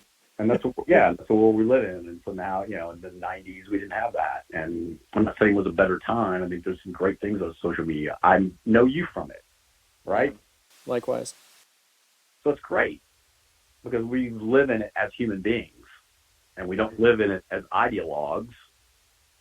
And I know you're a human being, and you've got your life and your opinions and the things you have to do to make a living, and the things you have to do, that you love to do, and the things, we all have that stuff, right? And we all just, we all just want to make a living, and we all just want to, we all want to survive, and we all, people forget all that shit, man. I mean, they're just, everybody's, in their own world, and and we need to realize it's, it's us against them, but it's not the them. I'm not them, and you're not them. Right. Them is somebody else. Exactly. I mean, it's amazing. I know. Yeah, the them is not, the them is not a person that dresses in a way that makes you uncomfortable. Not the them. The them isn't a talking head on whatever news channel you think is the Antichrist. That's not the them. Oh, but last thing I'll say about that is, I see a lot of drug commercials on TV. Let's say that. I know. I don't know. Yeah, I don't know who controls the narrative, but I think I don't have enough money to. I don't have enough money to push my narrative. We'll put it that way, and I don't even want to allude to the fact that we're not even going to get into. I'm not talking about vaccinations, by the way. I'm putting. I figure you're talking about. Yeah, I'm talking about pharma. Right. I don't know how many medications there are for plaque psoriasis out there. Yeah, right. I know. I mean, it's just all kinds of ailments I've never even heard of that are. If you suffer from one of those things, I'm glad that those drugs exist. Right. And I'm happy about that for you, and I want you to be healthy and have modern technology be able to and chemistry and pharmacology be able to help people get through their lives. But those are the companies, those are the entities that are the them. Exactly. I mean, kind of bringing it back, it's like, I mean, I feel like that's kind of, I don't know how many statements Gravity Kills really made against that, but it just felt like during that time period, industrial especially, and obviously rock has always had this, you know, bullheadedness of fighting the institution, whatever the institution is at that time. And so, you know, I definitely feel like I feel like that's always been kind of an underlying narrative, you know, whether it's in your face or not. And Yeah, our records are our discography spells that out by title. In plain sight. We put it out there in plain sight. We didn't get on a soapbox. Just rattle off the titles. Yeah, just rattle off the titles to our discography, including Manipulated. Right. Just at face value. Uh-huh. Gravity Kills. We were together as a band. We were just Gravity Kills. We were just doing our shit. Take it from there. Hey, I know I've taken up a lot of your time, dude. I've enjoyed. Yeah, I don't look. Yeah, I'm an old guy that doesn't get to say, doesn't get anybody to listen anymore. So I. Oh man, I'll listen all the time. We can chat every other Friday. You know, we. So yeah, I mean, you know. So anyway, I think it was. Yeah, it was. We got to the political thing. We got to the artistic thing. We did our thing, and we put it in plain sight. We just weren't the band. You know, we weren't Joan Baez. Yeah. You know, and we weren't. You know, we made a statement even against TVT Records. There was a single they wanted to release. I said, we'll never play it live. Mm-hmm. And we never did. So can you? I mean, did you ever say what song? Because I feel like you alluded to it. Maybe you said it in a recent. I don't remember which one that was though. Drowning, which ended up being a top 10 in Germany. Yeah. Wow. Okay. So, you know, some people are like, "Oh, you're stupid." It's like, no, we wanted some control, and you decided to keep it under wraps for the pageant show. You didn't want to. Yeah. We'd never performed it, and we just didn't want to get into anything that because we didn't even build a way to do that song. We didn't even have any technical architecture to do that song live. And we just didn't feel like inventing it. The only song that we performed one time that we discussed was Disintegrating off the second record. We performed that once, but we were trying to figure out a way to do that would sound a little more organic, and we just couldn't do that with that song. But that's been a song that people have screamed for us to do live for years, and we just never did it. But we did just over an hour and 80 minutes. An hour and 20 minutes. We did 80. I forgot how many. By the time we were done past the intro and being done, I think we were about at 84 minutes or something. And which, I mean, that's a lot. I mean, And I don't think that I don't know. There's a couple songs that Alive that I loved doing live. We just felt, Kurt wanted to make sure, again, we discussed Kurt's issues with plot. Yeah. And he was like, man, I just don't want to go through all these rehearsals and then not be able to get to show day and just not feel like I could do that song justice. So we had kind of like with your voice too, that you were mentioning too, you don't want to overdo it. Yeah, I was fine. Dude, my voice felt better Sunday than it did Saturday morning. Yeah. Wow. So, I was fine. I could have done another night easily, another 2 nights, 3 nights easily. Yeah. I just needed to hold back because I just didn't, you don't know.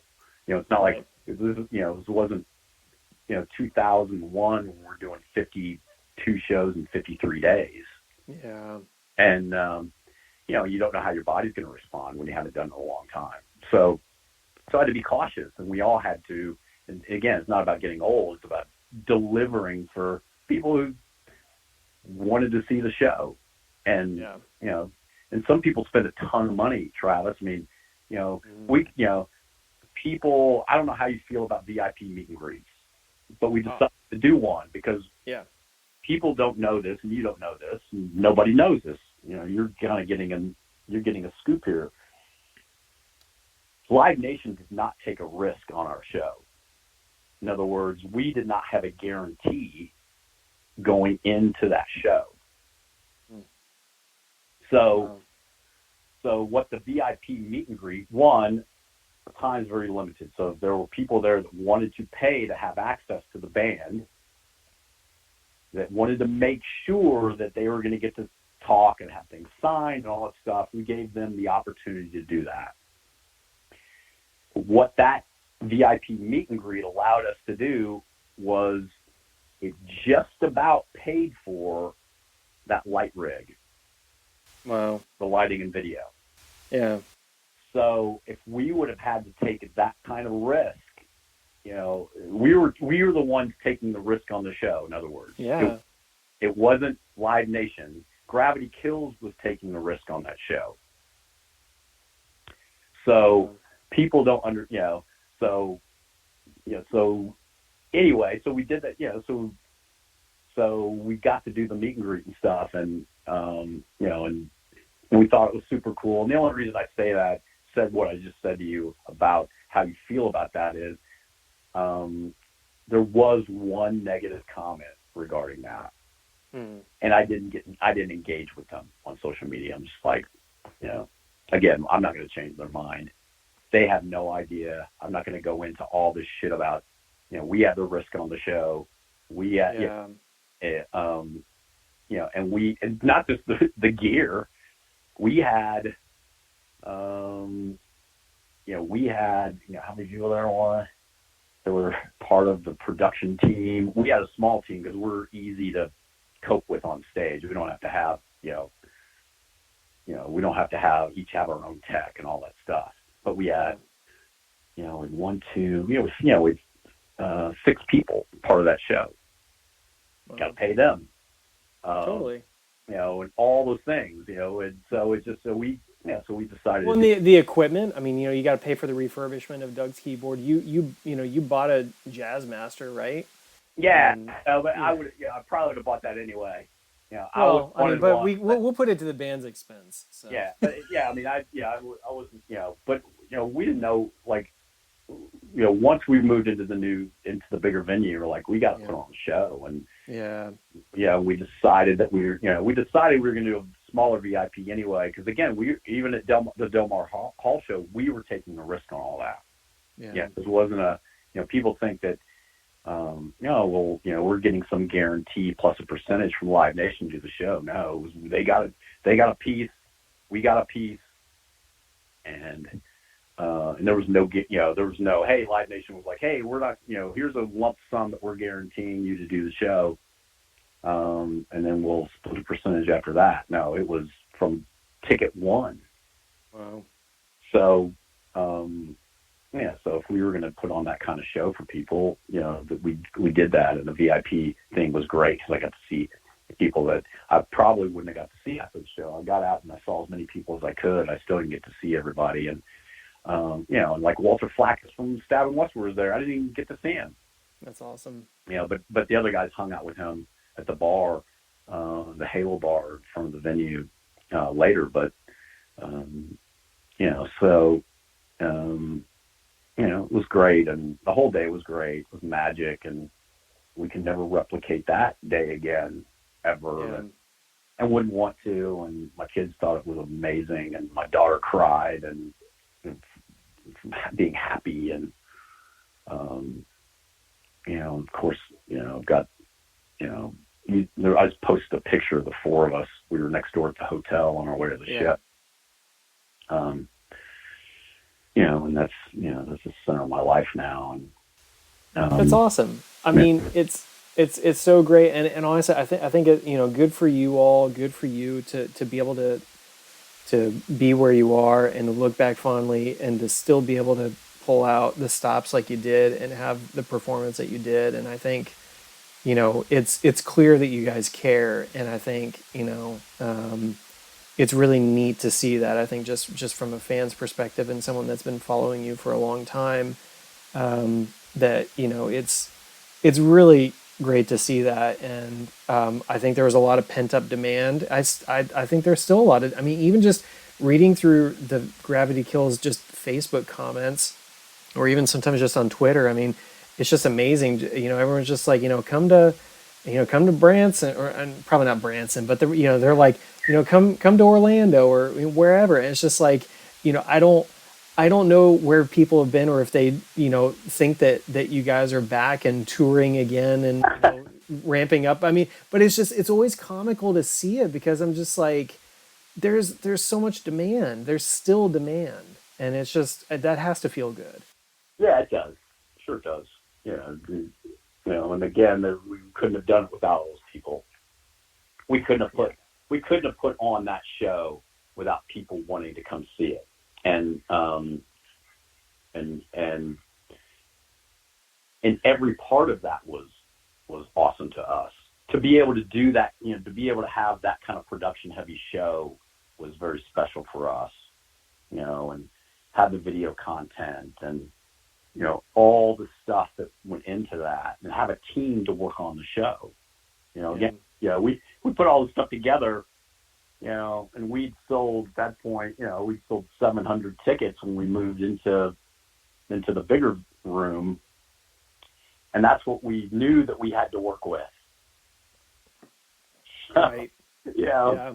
And we were spending all of that and then some. And, so we were hoping that people would come, and, because it made us feel really proud of the day. And I think we delivered for people. And, and look, there may be some people that still wish I was like, was this, guy in his 20s that, hated fucking everything, including himself. But I wouldn't wish that on anybody. Yeah. And I've still got people have asked us, and this is it, because I got to get, but okay. People have asked us, and if you got to file one more question, that's cool. But people have asked us, what, Gravity Kills, what do you guys have to be mad about now? It's like, and you know what? If you're a human being, you still have shit pissed off about. Oh, totally. And nobody, are you worried about, what you're leaving for the next generation, or what's happening now, and what, driving around seeing homeless people, or whatever disturbs you about the life that, that we're all living collectively together. Yeah. There's all that shit still. I'm just not pissed off at who, look, I'm not perfect, and I'm trying to evolve every day. Yeah. I'm trying to be a better person every fucking day. But it doesn't mean the world's perfect, right? Yeah, but I don't hate myself anymore. Yeah. I think, I think, and at the risk of, I don't think, I'm not going to speak for Trent Reznor, but that's why he abandoned social media. Yeah. As soon as he had a wife and kids, and,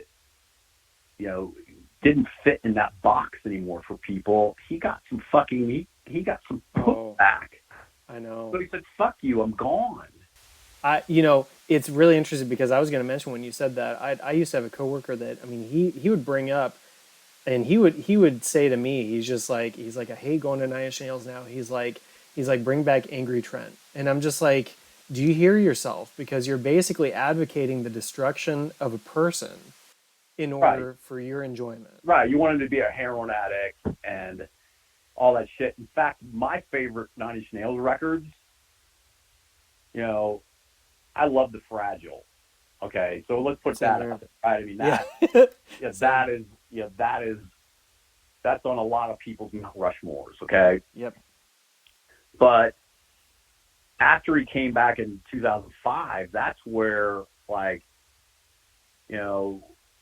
the With Teeth record, and he even put it out there. The first song was not, he's not screaming, "Don't you fucking know who you are?" He's saying, "Why do I deserve all the love in the world?" Yeah. That was the opening track. Yeah. Yeah, he put it out there, man. He said, "Look, I was a fuck up, and I don't deserve any of that. And that's my interpretation of that song. You may have a Yeah. different one. That's how it connected to me. And Yeah. and what he did was and then he's like, okay, now it's time to fuck shit up. After he apologized. He apologized to himself, I think, Yeah. which was the most important thing. Yeah.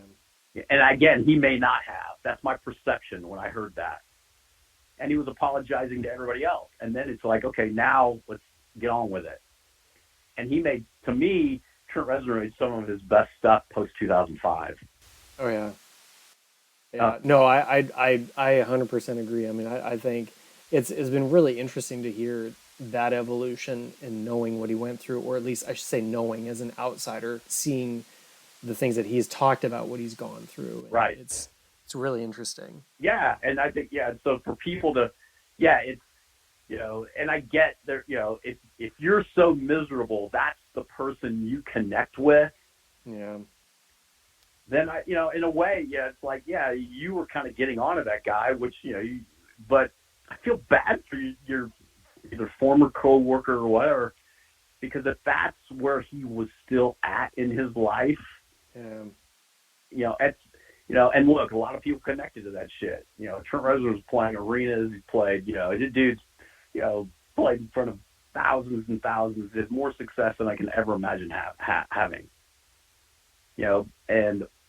But yeah, but I'm far more intrigued with, the conscious Trent Reznor. To me, Pretty Hate Machine sounds like, it sounds like it's locked in a period of time, kind of like our first record. It's kind of locked in a period of time. Definitely. The post 2005 era, Year Zero. To me, those records, and The Fragile, again, it sits in its own place, right? I mean, Yeah, totally. It's the timeline divider, I think. Right. It is. And there's tracks on that record that could sit, that he could release now, and I'd go, sounds like 2023, 2020. Totally. But, but that was, but I'm far more interested in the conscious, healthy Trent Reznor, and he still has shit to say, and there's still pain in his life, and there's still all those things, but he's a human being, and he just had to get off social media, dude. It was like, and at the time I was like, man, that sucks, because people cannot, he was still being vulnerable to people. He was just letting them know, he was in a different place, and that didn't sit well with people. And I thought that sucked, because you can own the art, but man, to own the artist like that is, it's a little selfish. And Trent Reznor's daily life is not existing for you. Now, those songs may exist for you, because that's why he put them out there. You take those songs, you interpret them the way you want to, and you own that. Mm-hmm. But yeah, to actually say out loud, I like the fucked up Trent, or whatever you put it. I mean, that's, it's beyond selfish, really. And, but that's, again, that's, at least the guy, said it, it's like, right, the guy wanted broken like 18 times or whatever. Oh man. Yeah. But I mean, some people just, I don't know. I guess the old saying, misery loves company. Yeah, and it does. But that's back to our point. We should all understand that we're all going through it. Yeah. We're all going through it. And the human experience is an evolution. It's not, I mean, obviously your records are a snapshot in time of your feelings or your interpretations, your influences, but then you moved on, right? And it's like, I mean, you can see that. And I mean, I don't know, except for maybe like you too, maybe, that has never moved through that. Which I'm joking, they have, but it's just, people evolve, and you can't expect people to not change. It's just there's people that don't change with them, and that's where they have a disconnect and they fall apart, right? So I think that's really tough. Okay, one last question, because I know you say you got to scoot. I've mentioned this a couple times, but I don't know. Guilty 2012. Does that ring a bell? Yeah, Um, Doug did that really on his own, and didn't really have any, like, I didn't have it, let that's where Doug's head was at the time. I don't, they represented where Doug was at the time. It wasn't necessarily it wasn't a collaborative effort with, okay, I was interesting. involved in it all, and so yeah, I think Doug revisited that, and the guys kind of came in and cut some stuff, but then sort of, that sort of happened, without that is a snapshot in time of where Doug was at specifically with some things, and that's, and he put it out there, and and I was fine with that. That was his interpretation, and but it wasn't really a band. It was not a band thing. Gotcha. Well, it's just it's weird because it's one of those things where I was like, a few months ago, I was like, I seem to remember like there was going to be this version of Guilty in 2012 or whatever. So like started looking around and I was like, I couldn't find it. I couldn't find it on your YouTube channel. I couldn't find it on YouTube. I couldn't find it anywhere. But guess what? I had a file of it, and I was like, how do I have a file of it? So I must have. I'm sorry to say this, but I must have gotten it from like SoundCloud or something. Yeah, Um, yeah. Who knows? I mean, back in the old day, I mean, you get LimeWire, all kinds of stuff. All sorts of ways to accumulate files. So and we never were, we never were worried about any of that shit. So Well, yeah, no, I mean, you guys have always been really graceful with that kind of thing. But anyway, was I crazy or did this come out or what? Anyway, yeah, we never released it. It yeah, got out in the world, and and we didn't try to put a genie back in a bottle or anything. It was Doug's interpretation, and kind of where he was at with some things at the time, and got out in the world, and we just kind of sort of left it there. Nobody thought that it was out there, yeah, but it wasn't a collective release or whatever. So yeah, I mean, it's Doug's an insanely talented guy, and we all need our outlets from time to time, and and that was where he'd gotten some, we talked about doing some things, and that was a place for him to start, and then it sort of all stopped there. And those things happen for a lot of reasons. I mean, 2012, I was raising a daughter, sort of half on my own at that point. And so there was, some things going on that I think everybody had. Kurt's trying to, drive his new business, and there's all, he had other businesses he was opening, and, everybody was, Matt had, recently got married. He ended up adopting a daughter in that time period. So it was, and Doug was in a place too. I mean, he's highly successful now, but that, it was touch and go with some stuff that, he had what it takes to run a recording studio and and production facility and all that stuff. You can imagine the amount of money it takes in gear to get things going. And he was also not in, I'm not going to speak for him. He was also in a place that he was trying to focus on, not on GravityKills, certainly. Yeah. And, so nobody was in the spot really to kind of move forward. And I think that's, we've talked about it a lot, and we'll see what happens. Well, I think we've come to some places with individually that make it easier for us to be a band now. yeah. Which, I mean, I think, I mean, I would love that. And I mean, even if it's, not, I mean, obviously I don't think you guys are going to go full on tour and, whatever, but I mean, I still think that the things that GravityKills were doing before you left are just as relevant today, if not more so. And I mean, but we've talked, you could, you can never capture lightning twice. That's, that's not going to happen. But, I think I'm really interested to see what you guys decide to do for preserving your legacy and and anything beyond that. I mean, I think I don't know. There's just not been anything quite like you guys since you left, and that was over 20 years ago. And I think if somebody was going to fill that gap, they would have. I don't think anyone has. So Right on. I'll put it this way. You talk about lighting in a bottle and all that stuff. Last Saturday ranks up there as one of my favorite live shows that we've ever done. So who knows? Like, yeah, there's never going to be another guilty, and there's never any of that other stuff.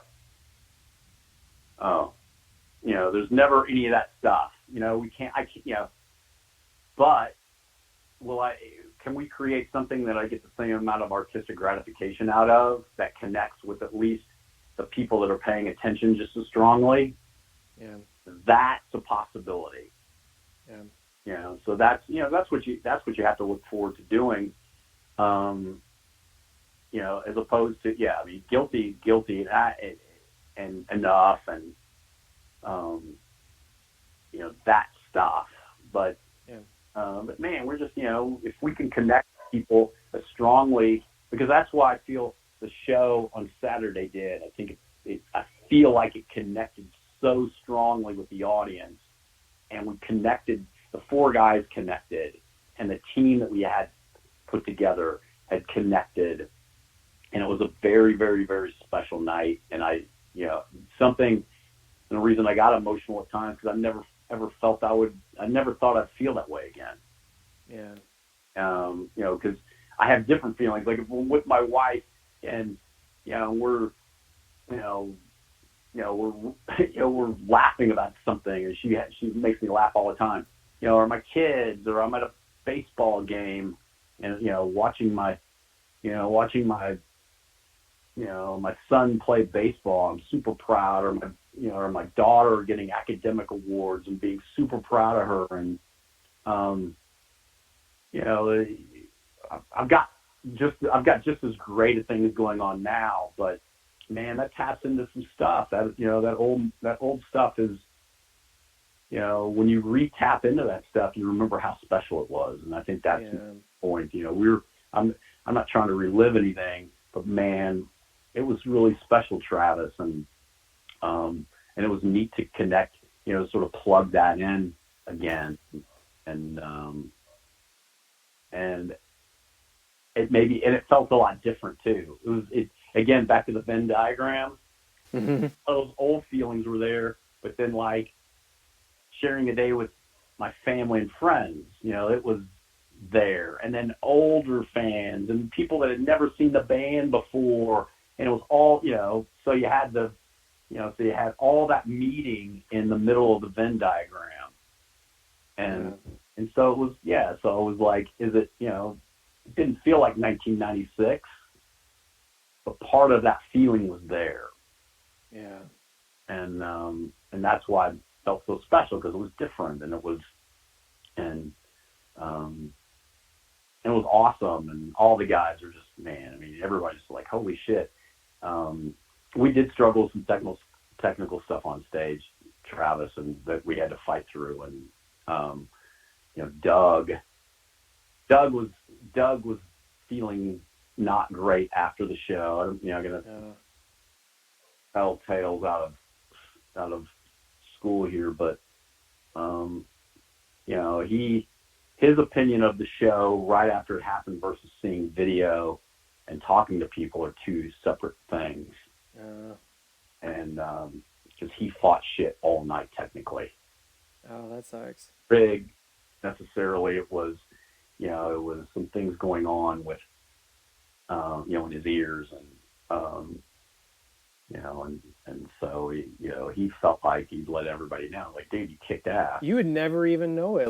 I mean, dude, you all were just as lively as ever. I mean, your energy on stage, and just him just effortlessly, moving the beast, the rig, whatever you guys call it. I don't know, but I mean, that thing is just captivating. I mean, whenever I see something of that, I mean, that's where my attention is. And I mean, but you guys brought the energy. You would never know. Yeah, that's the most visual part of our show, I and know. that's why we were talking to Doug. During rehearsals, he was getting a little self-conscious. Like, dude, man, you do that because that's what people expect. Totally. Other than what you do, people are going to be let down. Go be Doug, and Yep. that's it, man. There was a guy there from Ohio that was wearing wearing a hat like Doug. It was fucking That's awesome. yeah. I mean, it's so iconic though. I mean, I remember seeing that for the first time in 2007. I mean, I'd seen pictures and maybe some video, but YouTube was still pretty young back then, and I don't know. But I mean, the first time I saw it, like with my own eyes, I was like, wow, this thing's amazing. Like it belongs in a museum. That needs to be in a Oh, museum believe me, somewhere. Martin Atkins has asked us about putting it in the post-punk industrial museum in Chicago, but Yeah, like no, dude. And I don't know if you saw this too. We found the original handwritten lyrics I had for "Guilty." I did see that. That's awesome. Yeah, and so that was a big find. Kurt found that. He's like, "Holy shit!" And I was like, "Yep, those are the ones. I wrote those. There they are." And That's so cool. Martin Atkins has been all over some of this stuff, but Martin's awesome, at some point, maybe the keyboard, could be like how art museums have, they have temporary exhibits. Yeah. We could And do then that. you guys can just bust it out and go play a show or two. Keyboard stand there, or like a temporary exhibit at the post, the post punk industrial museum in Chicago. So anyone, dude, man, go do your thing. I appreciate Thank you. just listen to me, babble and yap. No. As the bros, I got an 11-year-old who's a bro, who's all bro speak, and he's like, bro, yapping. So, Bruh. No, I really, I mean, Jeff, I can't express to you how much I appreciate it, and I really hope that the Orchard is gonna be looking, if not soon, but sooner, that at Perversion and everything else. I don't know. I love what you guys have been doing, and I hope you feel supported, and I really appreciate you taking the time out to speak with pretty much a nobody about everything. So thank you. we don't do, look, I can't do what, like, you connected to it, and that's amazing to me. So don't, look, you're not a nobody. We just had a 2-hour-long conversation.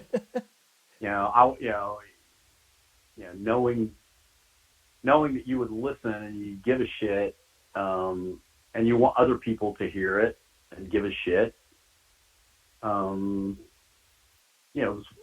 You do it because that's how you're built. I started playing guitar at 9 years old, became a drummer, got in the business. I never fronted a band before necessarily, fronted GravityKills, and you just hope people listen. That's all a musician wants, is try to, that's all anybody, look, we're going to make this circle, we're going to be done with it. That's what people want as human beings. They want somebody to fucking listen.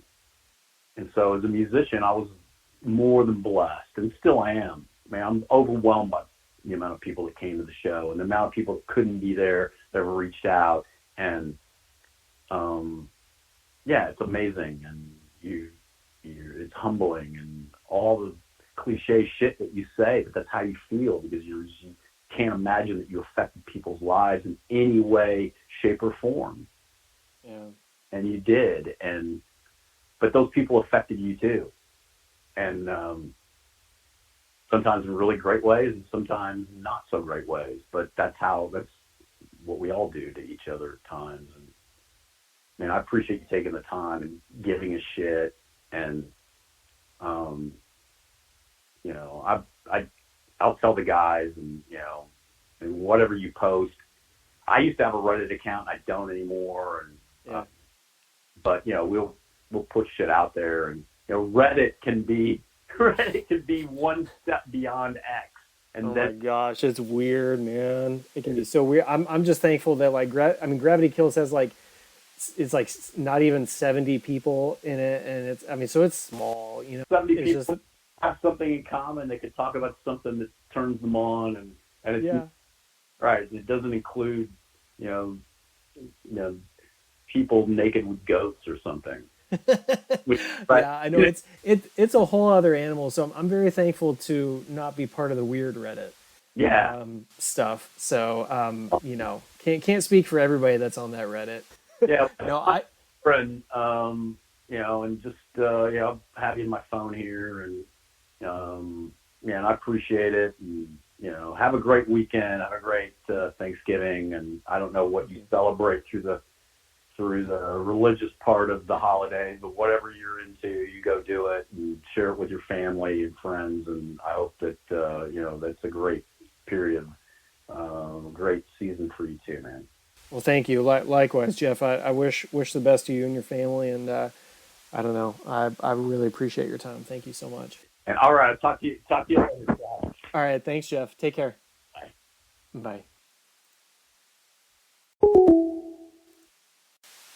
If you don't already know about it, this interview was performed under the guise or under the basis of being for the Reddit for Gravity Kills. You can find us at r/GravityKills if you are on Reddit.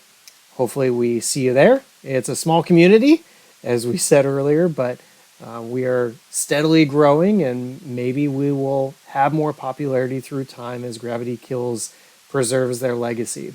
Thank you again so much for listening. We'll catch you next time.